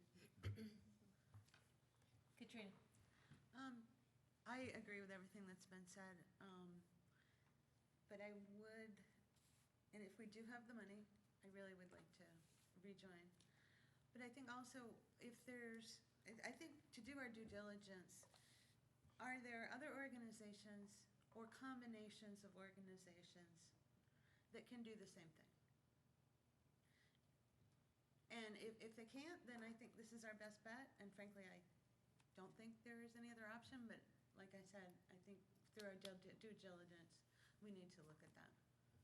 Can I just say that Dr. Grenier asked me to ask Erica to try to make contact with another legal firm that we know of that has that, and she searched the website, she called, she emailed, it was like 3 weeks ago, and has not been able to get any response. So if that's any indication of how they would respond to us in our need for policy, I'm a little concerned, but she really did due diligence trying to reach out to these folks. Andrea? I guess I'm the only one who's not in favor of CAVE. No, And- I haven't spoken yet either. But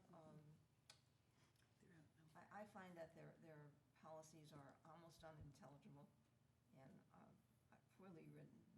And I think that, and the other thing is as in the beginning, when I first went to the conferences, the conference in November, the first two were really quite well done.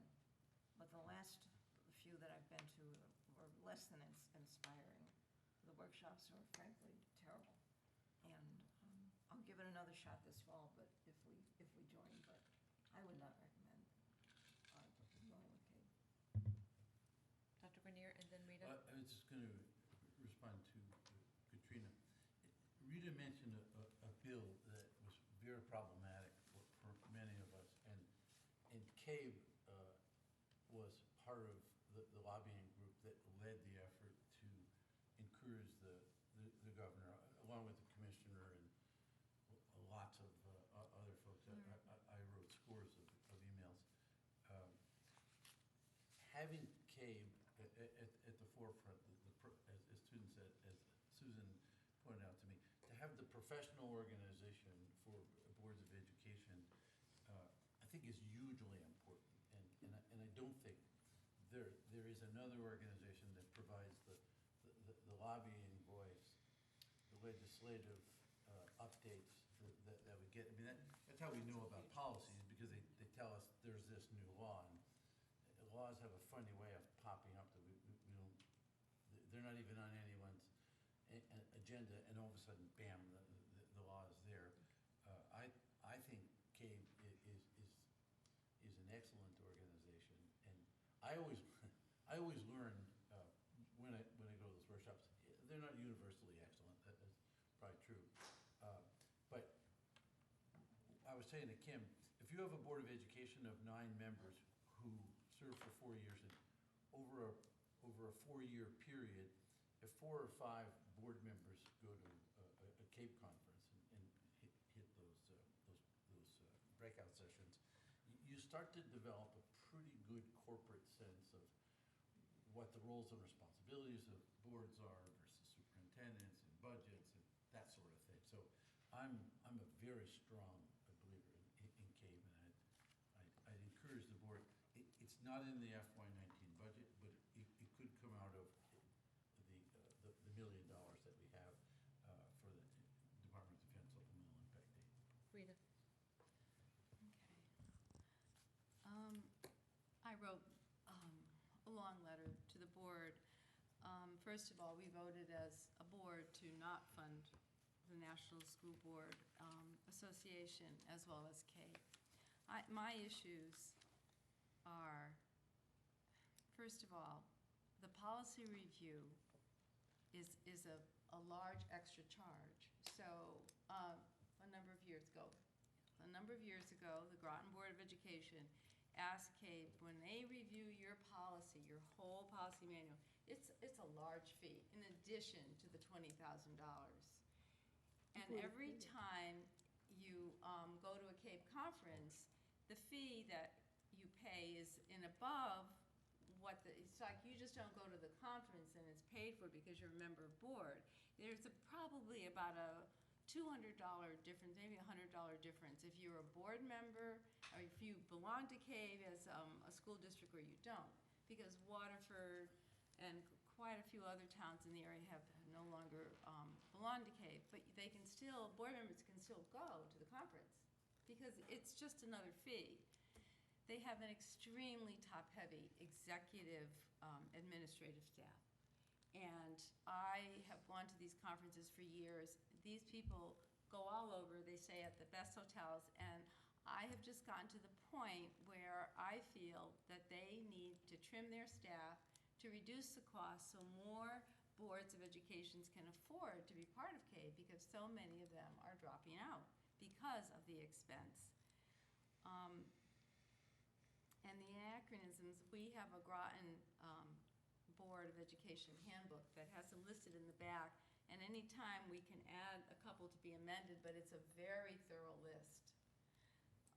So I won't support paying the $20,000 because any negotiation, I know Lori Lapine wrote something about, I've gone to the negotiation sessions, yes, they're very informative, but maybe it's $18 if you're a CABE member, 20 or 25 if you are not a CABE member. So every single thing you do, there's an additional charge. It's not like $20,000 every board member can go to like the CABE conference. That's not the case. So we've been fortunate that it has been in Mystic. When I was first on the board, it was in Hartford, so there was the expense of staying in hotels. Now you can go to the conference and it's here, and you can just drive there, which is very nice. But other people have to come from other areas. I do feel that they really need to reduce their administrative costs. I just think they're very, very top-heavy, and I have, over the years, gotten a lot out of it.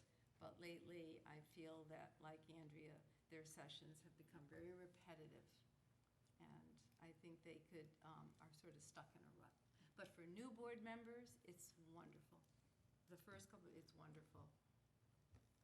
Kim, Lee. Oh, Lee, sorry. I will pay for the conference myself. It is worth it to me.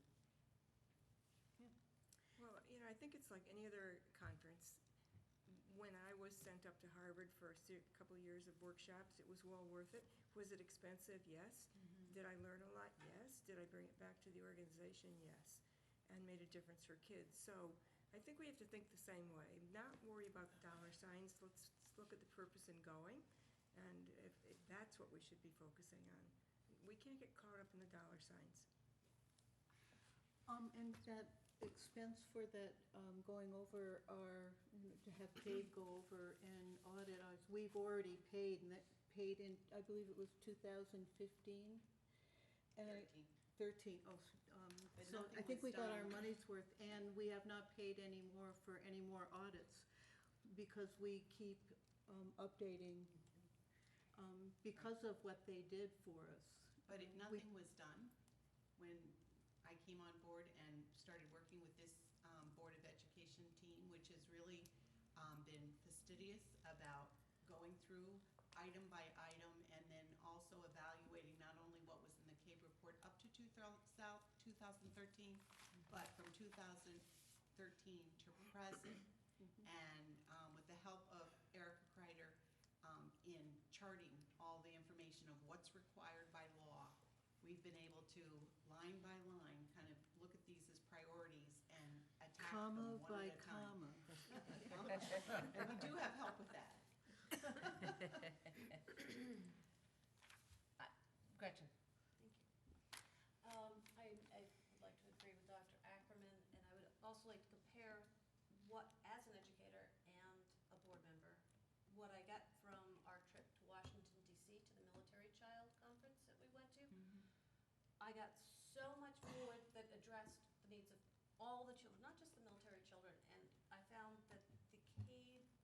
the information we were given at the CABE functions has been very biased, gender-wise and racially, and I found that to be a bit frustrating. And I liked learning about how to educate all children, not just a specific target audience. And if we're going to continue participating in CABE, they need to look at the entire Connecticut, not just their target audience, this target.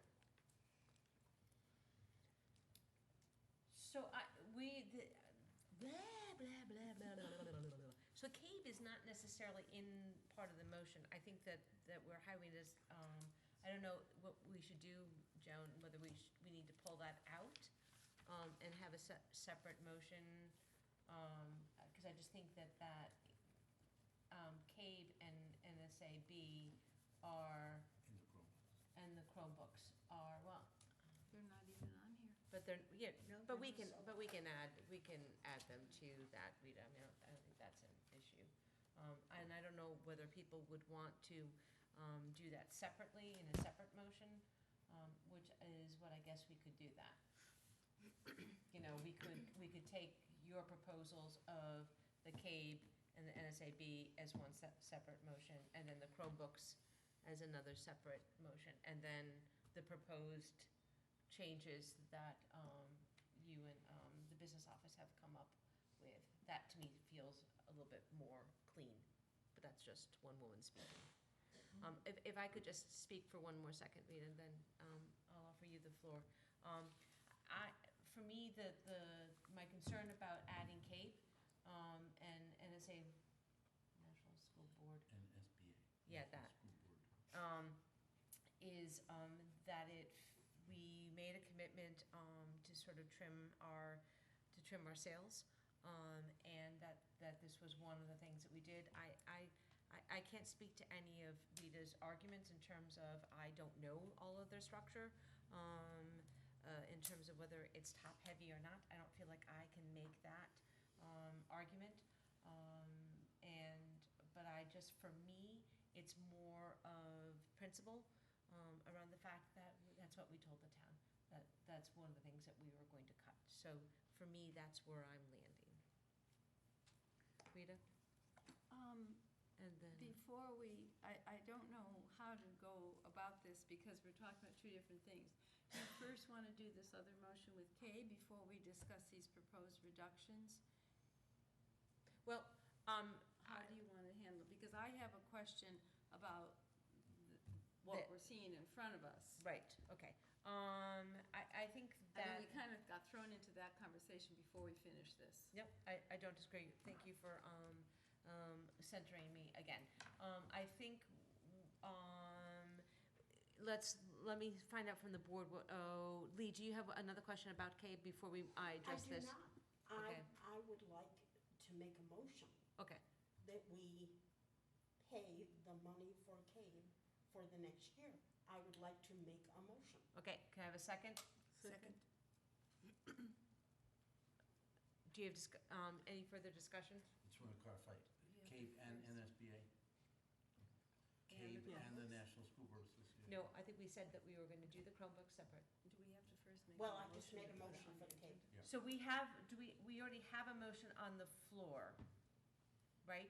We have a motion on the floor for the adjustment. So what do we, so.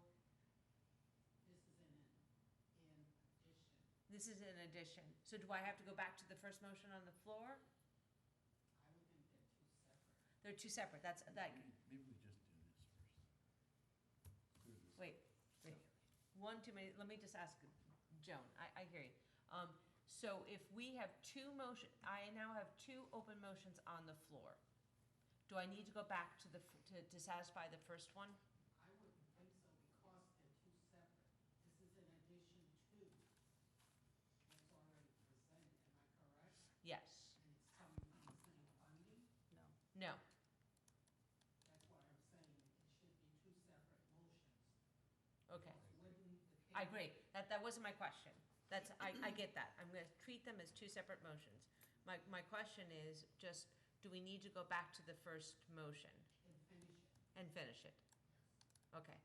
And it makes kind of sense, because that might make our that might make our decision about what happens with CAPE or may not. Could you tell me again what the first motion is? So the first motion is to approve the adjustments to the fiscal year 2019 budget to align with the approved budget as which really is as what has been presented by the business office and Dr.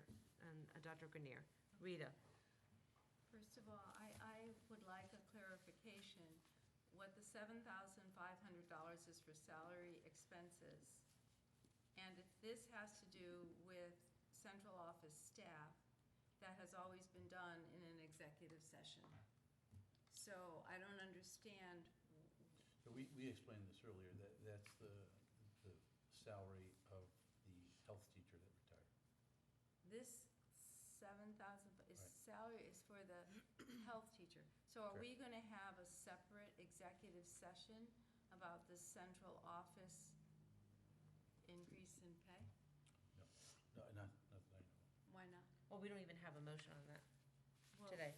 So then as of July 1st, then the central office staff will not receive an increase in pay? Well, the finance committee reviewed that last week, and That's not the board, and that's not in an executive session. It's always done in executive session. It has to do with raises. It's, well, unfortunately, we did it in public session last week.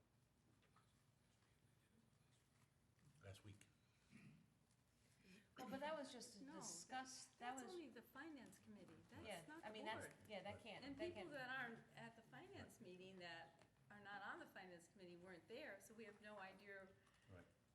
The only reason I know that that's what it pertains to, that's, I'm not sure where it is in here, but it's usually very clear, very spelled out. Is it 1%, 1.5%, is it 2%? We always have usually an executive session about it. And, I mean, we are negotiating with secretaries right now. We have the teachers coming up. We need to know what's going on. And, I mean, I don't even know, I don't even see it in here. I mean, you may have had a conversation about it with finance facilities, but where is it here? And I know you're gonna say, I already put it in the budget, but it's still, anytime there's an increase in someone's salary from 2018 to 2019, or 19, whatever it is, to 20, it's voted on by the whole board. So if it went to the finance, I'm gonna take a stab at it as Dr. Grenier. I think that if it went to the board, I mean, if it went to the finance committee, then it needs to go for discussion for the board. And I would see that, so that it happens in, we're not having a July, full board meeting, a regular board meeting for the vote. So it would happen in August, and if the board wanted to continue on with the 1.5, we would make it retroactive to Well, we January don't even- 1st. I don't even know what it is. So. Okay, so, Well, we- but Dr. Grenier told us that it's what was Well, put in, I actually told you in January. right, This was all part of the board budget. We've Yeah. said this all along for the last 4 months. Yeah. yeah. So if the board wanted to make that less or more, we would have to then make it retroactive to July 1st. That's not the way it's supposed to be done. Well, that's the way it has gotten done. Because, you know, you could also say, well, you know, since we have all these contracts, you know, does the central office or does the superintendent, you know, propose to take maybe a 0 to set the tone?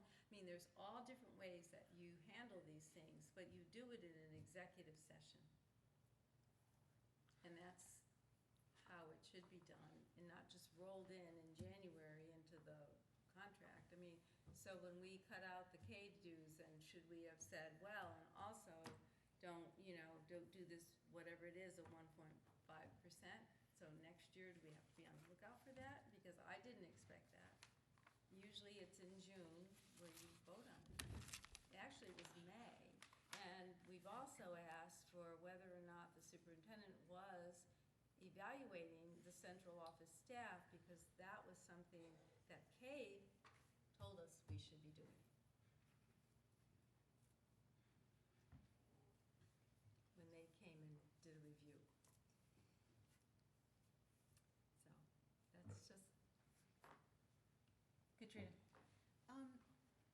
this not the way it went last year? And I didn't hear you. I thought we did the same thing last year. We did. So maybe because Rita made the same argument last year, if I remember correctly, it needs to be reevaluated before budget time next year. So maybe I'll send you a referral on that, Kim. Okay. Also, that is in the budget from what I understand and what I remember. There was a discussion about that. Could we, how difficult would it be to bring this back to committee of the whole, have a month, or maybe an executive session, to have a broader discussion about this, to include the union contract insinuations, or whatever the word is. They're not union. Non-union. Non-union. But there's negotiations going on, which I thought I heard you say that might influence non-union. So that whole kit and caboodle, whatever, you know, I don't know time-wise or whatever, but it sounds like I'd like to ask some questions, and perhaps, I don't know if other members do. So I don't know how appropriate or timing or anything like that. Got it. Andrew? So what I'm hearing Katrina say is perhaps we should meet in an executive session to talk about this and clarify this because I'm getting lost. Yes. Yes. So can we? Right. Which was sort of somewhat in the intent of why we wanted to have the discussion about what are the financing facilities actually felt like we had the monies, or what did that look like, so that they could make a recommendation to the whole board about whether we would move forward with a 1.5 salary increase. But to Rita's point, this is her second year that she has talked about that. I don't have any problem, because we could always go back and retroactive if that's what we so need. Either way, it'd be kind of messy, but either way. And do we have any of the committee of the whole meetings scheduled in July? Just my evaluation. Just the evaluation. So we could actually add that, because that should be an executive session. Is that we could add that and invite, the first part, we can actually invite Mr. Knight in and kind of have us take a look at the budget in terms of that. Could we have Lori also? Yep. And Susan. So that's July 9th, the committee of the whole, according to this That's right. schedule. And I have one more question. What dues? The $4,000? Remember that, which dues those were, I think? Is that Casper?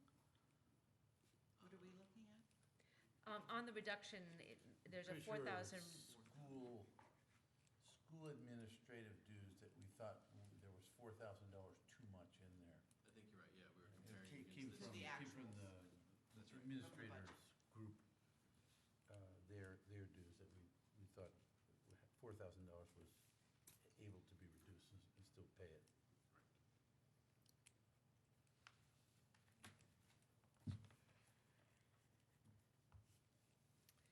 So on the first box, do people have questions about the proposed reductions?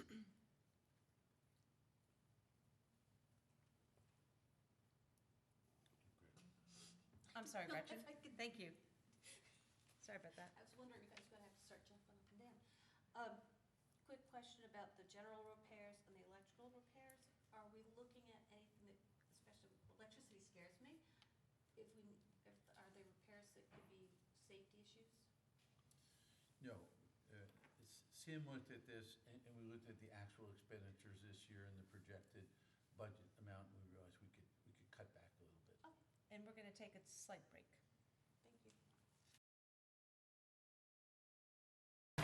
All right, so we have the motion on the floor, which is to approve the adjustments to the FY19 budget to align it with the approved budget. So what I know through our discussion is the first box of the paper that we were given was where the 1.849508 monies were going to come from. The large portion of it was going to be coming from the health insurance reduction. There were some savings that Ken found, and it looks also like some other things came through as well from, on the maintenance and the finance and facilities end. And that's where you got the 1.8. So really, so that's that part. That's the first box. The second box that we have is that as of the 18th of June, we found an unexpended balance of the 714,357, which is noted on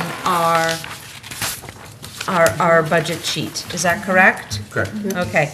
So what has been given for proposal for us is that the 448,008, which is the truck maintenance, the bid list, maintenance, football, and severance payments, which equaled that 448, that we would cover that with the unexpended balance. Do people understand that? Yes. Awesome.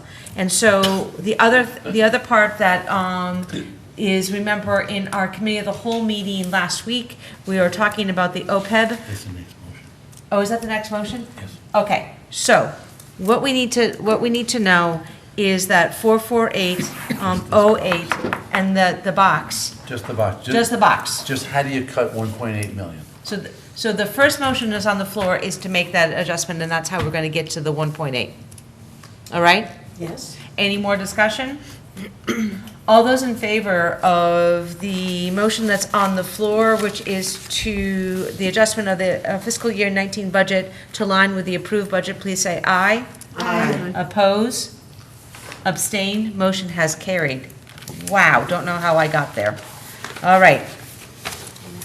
So the next piece is, oh, wait, we have, You have a couple of I motions have, out there. I have one more motion on the floor. You do? You do. Mm-hmm. It's the CABE and the National School Board.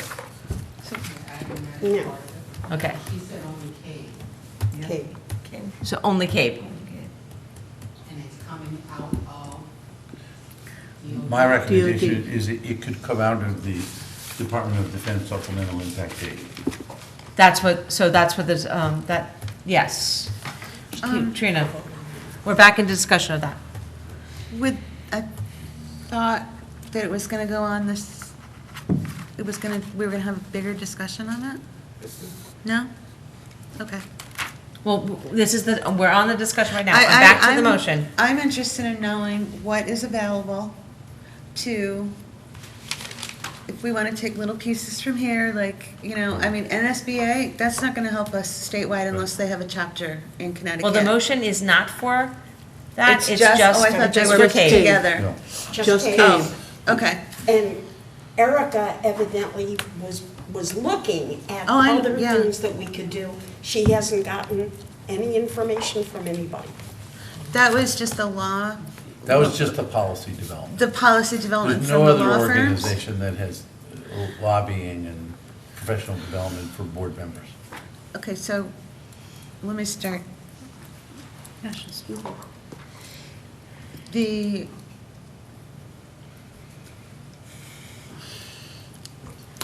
I like CABE, but like I said before, I think we need to do our due diligence to see if there's an NSBA Connecticut chapter that can give us information about legislative action.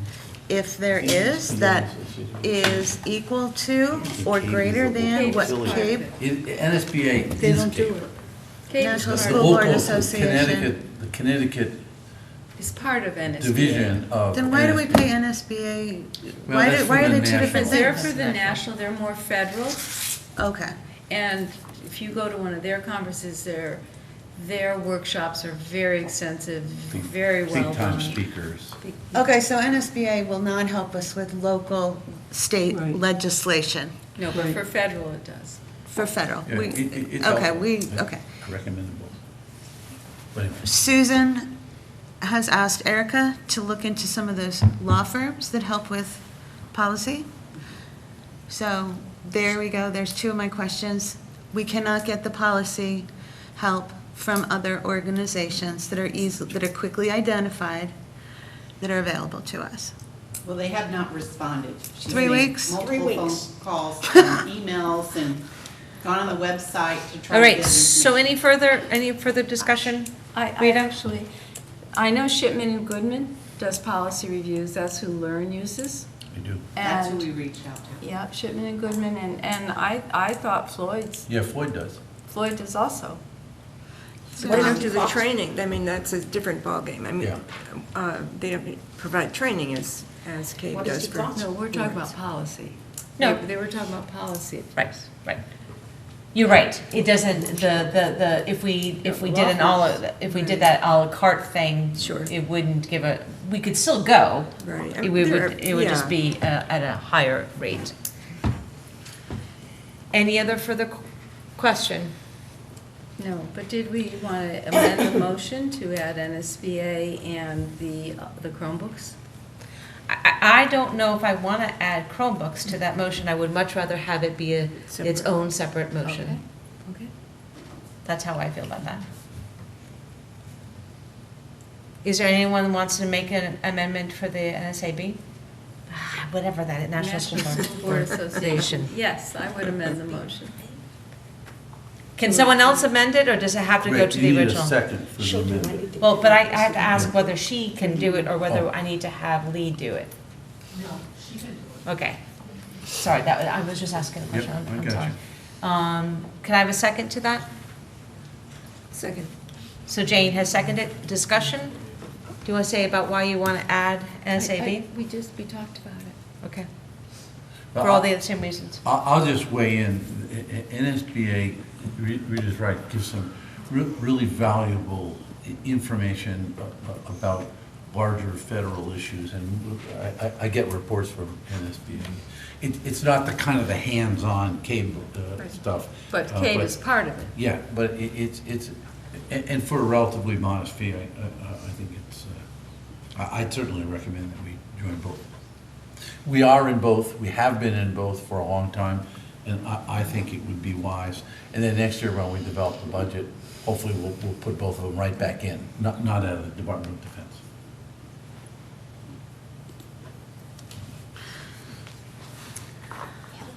All right. You have to do the Could- amended motion first. I'm not sure. I would prefer that we've said we were going to give it up for this year. I'd prefer if we So had what? extra money, that it go to the kids. We're grown-ups, we can read online and find information that we need.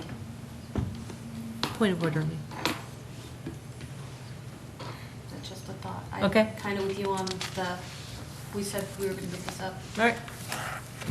All right, so we have to do the amended motion, which is all those in favor of the amended motion that's on the table, which is to fund CABE and the National School Board Association using the supplemental defense monies.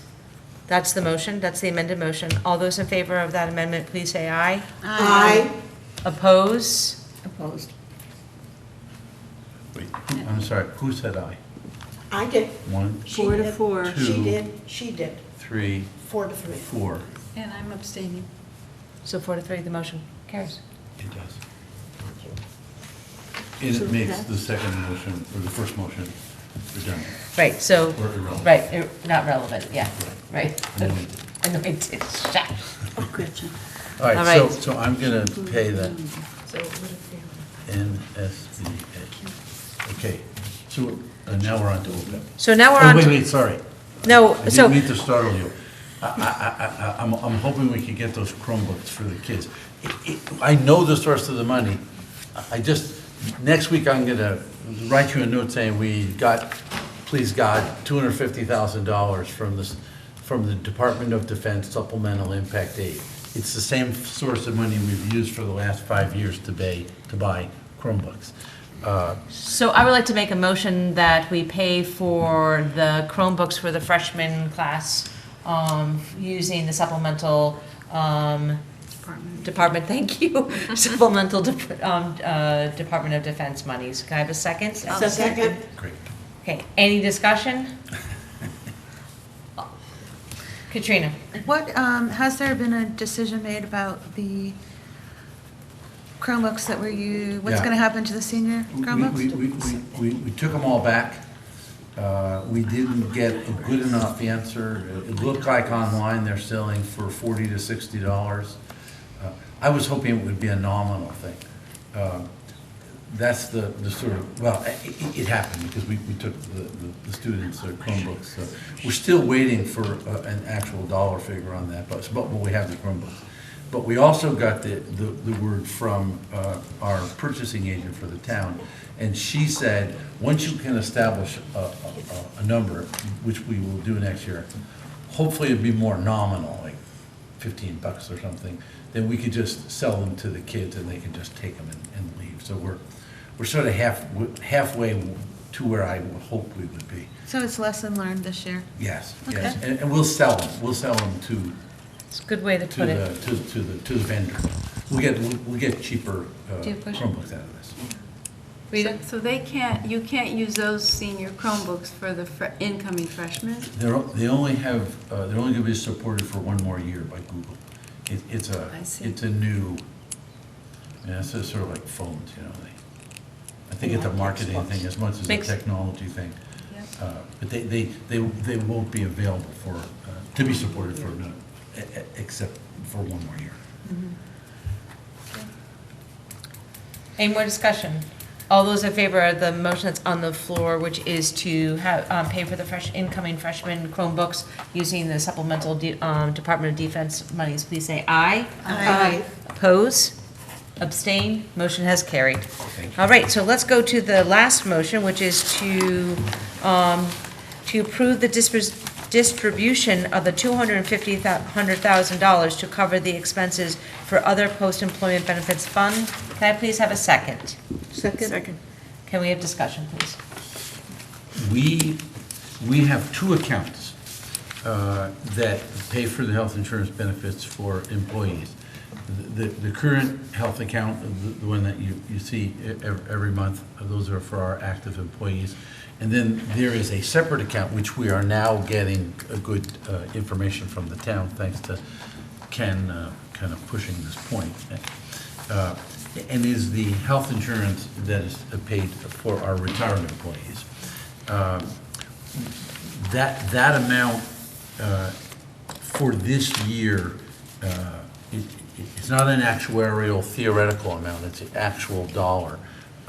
So the finance director told us that the board's account to finish off this year is about $250,000 short. Well, it's actually, I think it's about 220, so we're fudging it a little bit. But that's the money. You may remember there was a $660,000. We at first thought it was an actuarial thing. It wasn't. It's a real. Usually they used to take it out of our health insurance reserve, and something happened. It's a little complicated. In fact, very complicated. But right now, Ken and I met with the finance director. They need $250,000 this year to pay the actual bills for retired employees. And then next year, as you know, we are going to cut that in half. We're going to cut the deficit to $660,000. Actually, the $250,000 will cut part of that. So we'll probably be able to wipe out this whole OPEB deficit in one more year. Yeah. Wow. But it's a practical matter now. We need the $250,000. We, the town, needs the $250,000, and we can Have that come out of our unexpended balance. That's what that last box on that Right. sheet is. Yeah. Does that make sense for folks? Yep. You got to vote first. So tell me, does this mean that in essence we're giving back 250? No. It's not the same. These No, are bills. we are These are actually covering the Yeah. bills. So when No, that's okay. when we get a medical bill for an active employee, the town pays it. You answered my question. Okay. When we get for a retired person, we pay it. Right. And you know some of those people quite well. All right. Katrina? I just wanted to clarify something. You said it's out of the unexpended balance, the 250,000? Correct.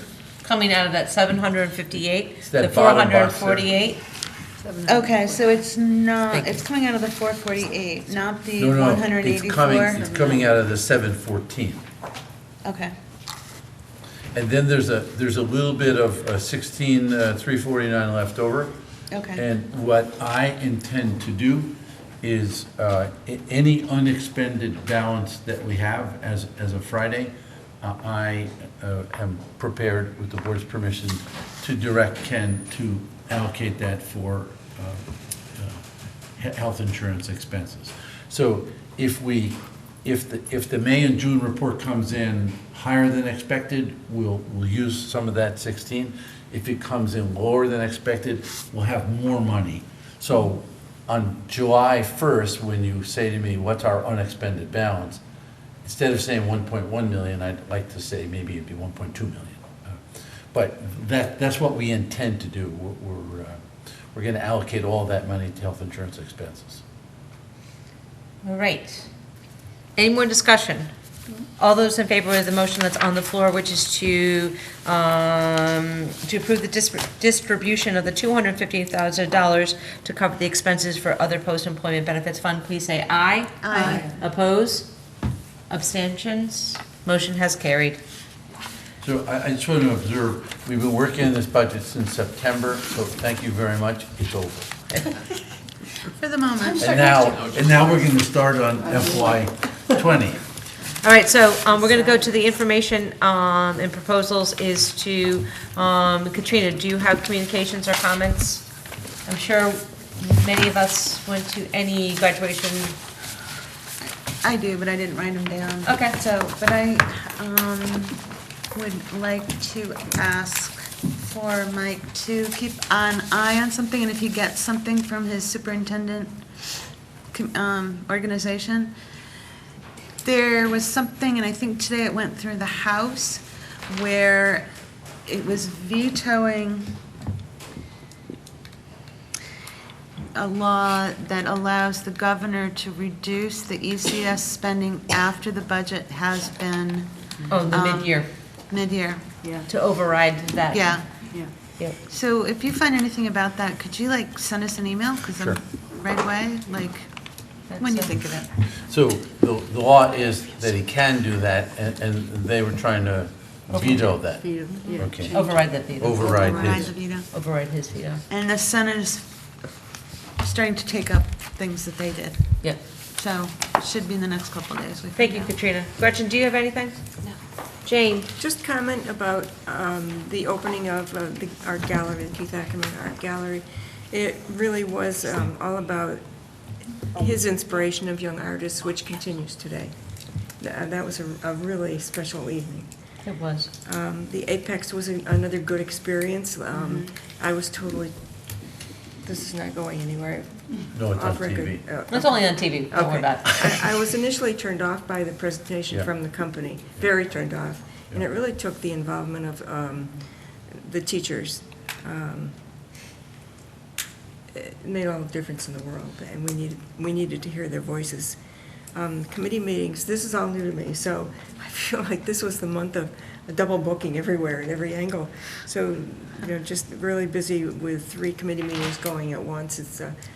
That's interesting. That interesting is a catchphrase, Yeah. obviously. And lastly, I did attend a civic organization meeting where 2 Fitch High School kids were awarded scholarships strictly for their outstanding service to community and school. Yeah. Wow. And that was Cindy Fan and Pilar Rose Ballin. Very nice meeting Pilar Rose. I had not met her before with her mom. So, and lastly, just to recap the whole month of June, I couldn't get to Fitch High School for graduation because our grandson was graduating same time, different town. So, Congratulations. yeah, thanks. Andrea? I just wanted to thank everybody for remembering Keith through the art gallery. It was just a moving experience. The art is marvelous. It's just inspired, and the teachers are marvelous. And I would encourage the citizenry to go and see the children's artwork. And the other thing is, I went to the award ceremony at Fitch High School, and again, I want to echo what you said, and that is that the celebration of students by students was really just an amazing thing to watch. And they presented the first student scholarship. It was the Cindy Fan Scholarship, and it was presented by Dan. By Dan. How cool is that? Thank you. That is cool. Who, by the way, is at the Coast Guard Academy next week. Yes. He's, Oh, is he at AIM? he's- Oh, good. He's at AIM, and he's trying to Yay. show his Rosemary. interest.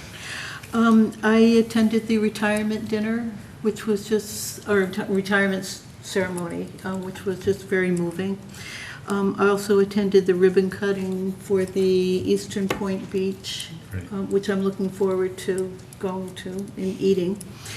I also attended the liaison meeting. I attended a GASP meeting this month, which they're very interested in the BYOB legislation that's going to come to the town council tomorrow.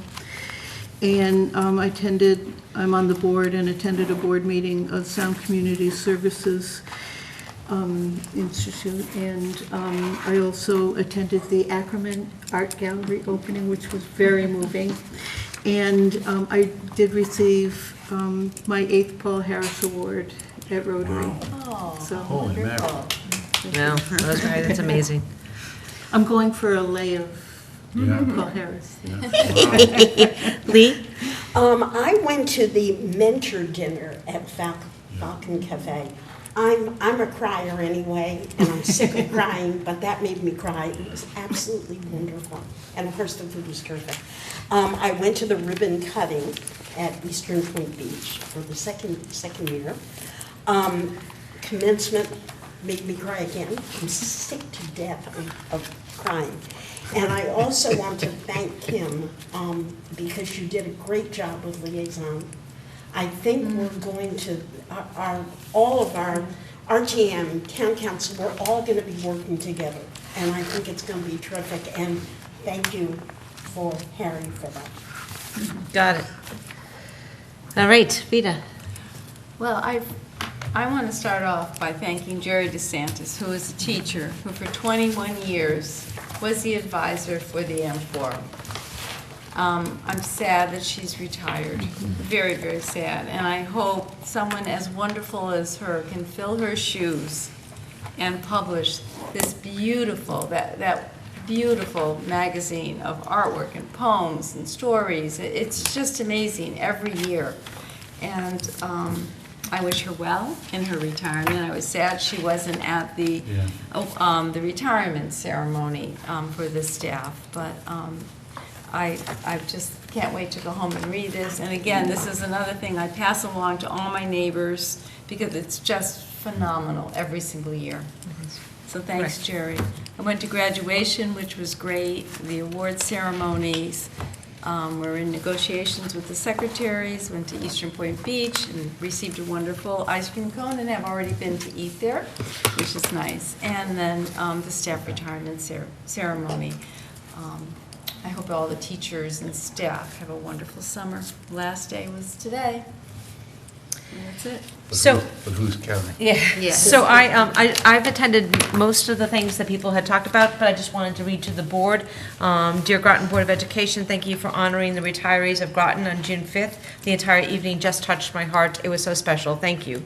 Thank you for the very special gift of the red crystal apple. It couldn't be more appropriate. The music, the speeches, the food, and so many wonderful people there made the event wonderful. Thank you. I have loved the 29 years in Groton and will always have a very special spot in my heart for you. Sincerely, Leanne Olson. So I just wanted to let you know that she sent that to us. She was a music teacher. Correct. Well, she was a fourth grade teacher. She was all sorts of So things. now, I happened to be someplace where Dr. Grenier was playing the guitar at her retirement. It was her retirement party, and I didn't know that Dr. Grenier played the guitar, and everybody there was singing. It was The one thing I do want to just say is that for the total for the 2017-2018 years, we had 2,172 volunteers, which evened out to 14,379.95 hours. So well said. And before I make the motion to adjourn, I also went to the mentor meeting, and I just want to it's a good segue for a volunteer, because I just wanted to again thank Sharon Schick and Joey Schick right behind her for all the work that they do with the mentors. Motion to adjourn. Any discussion? All those in favor, please say aye. Aye. Hands on trains.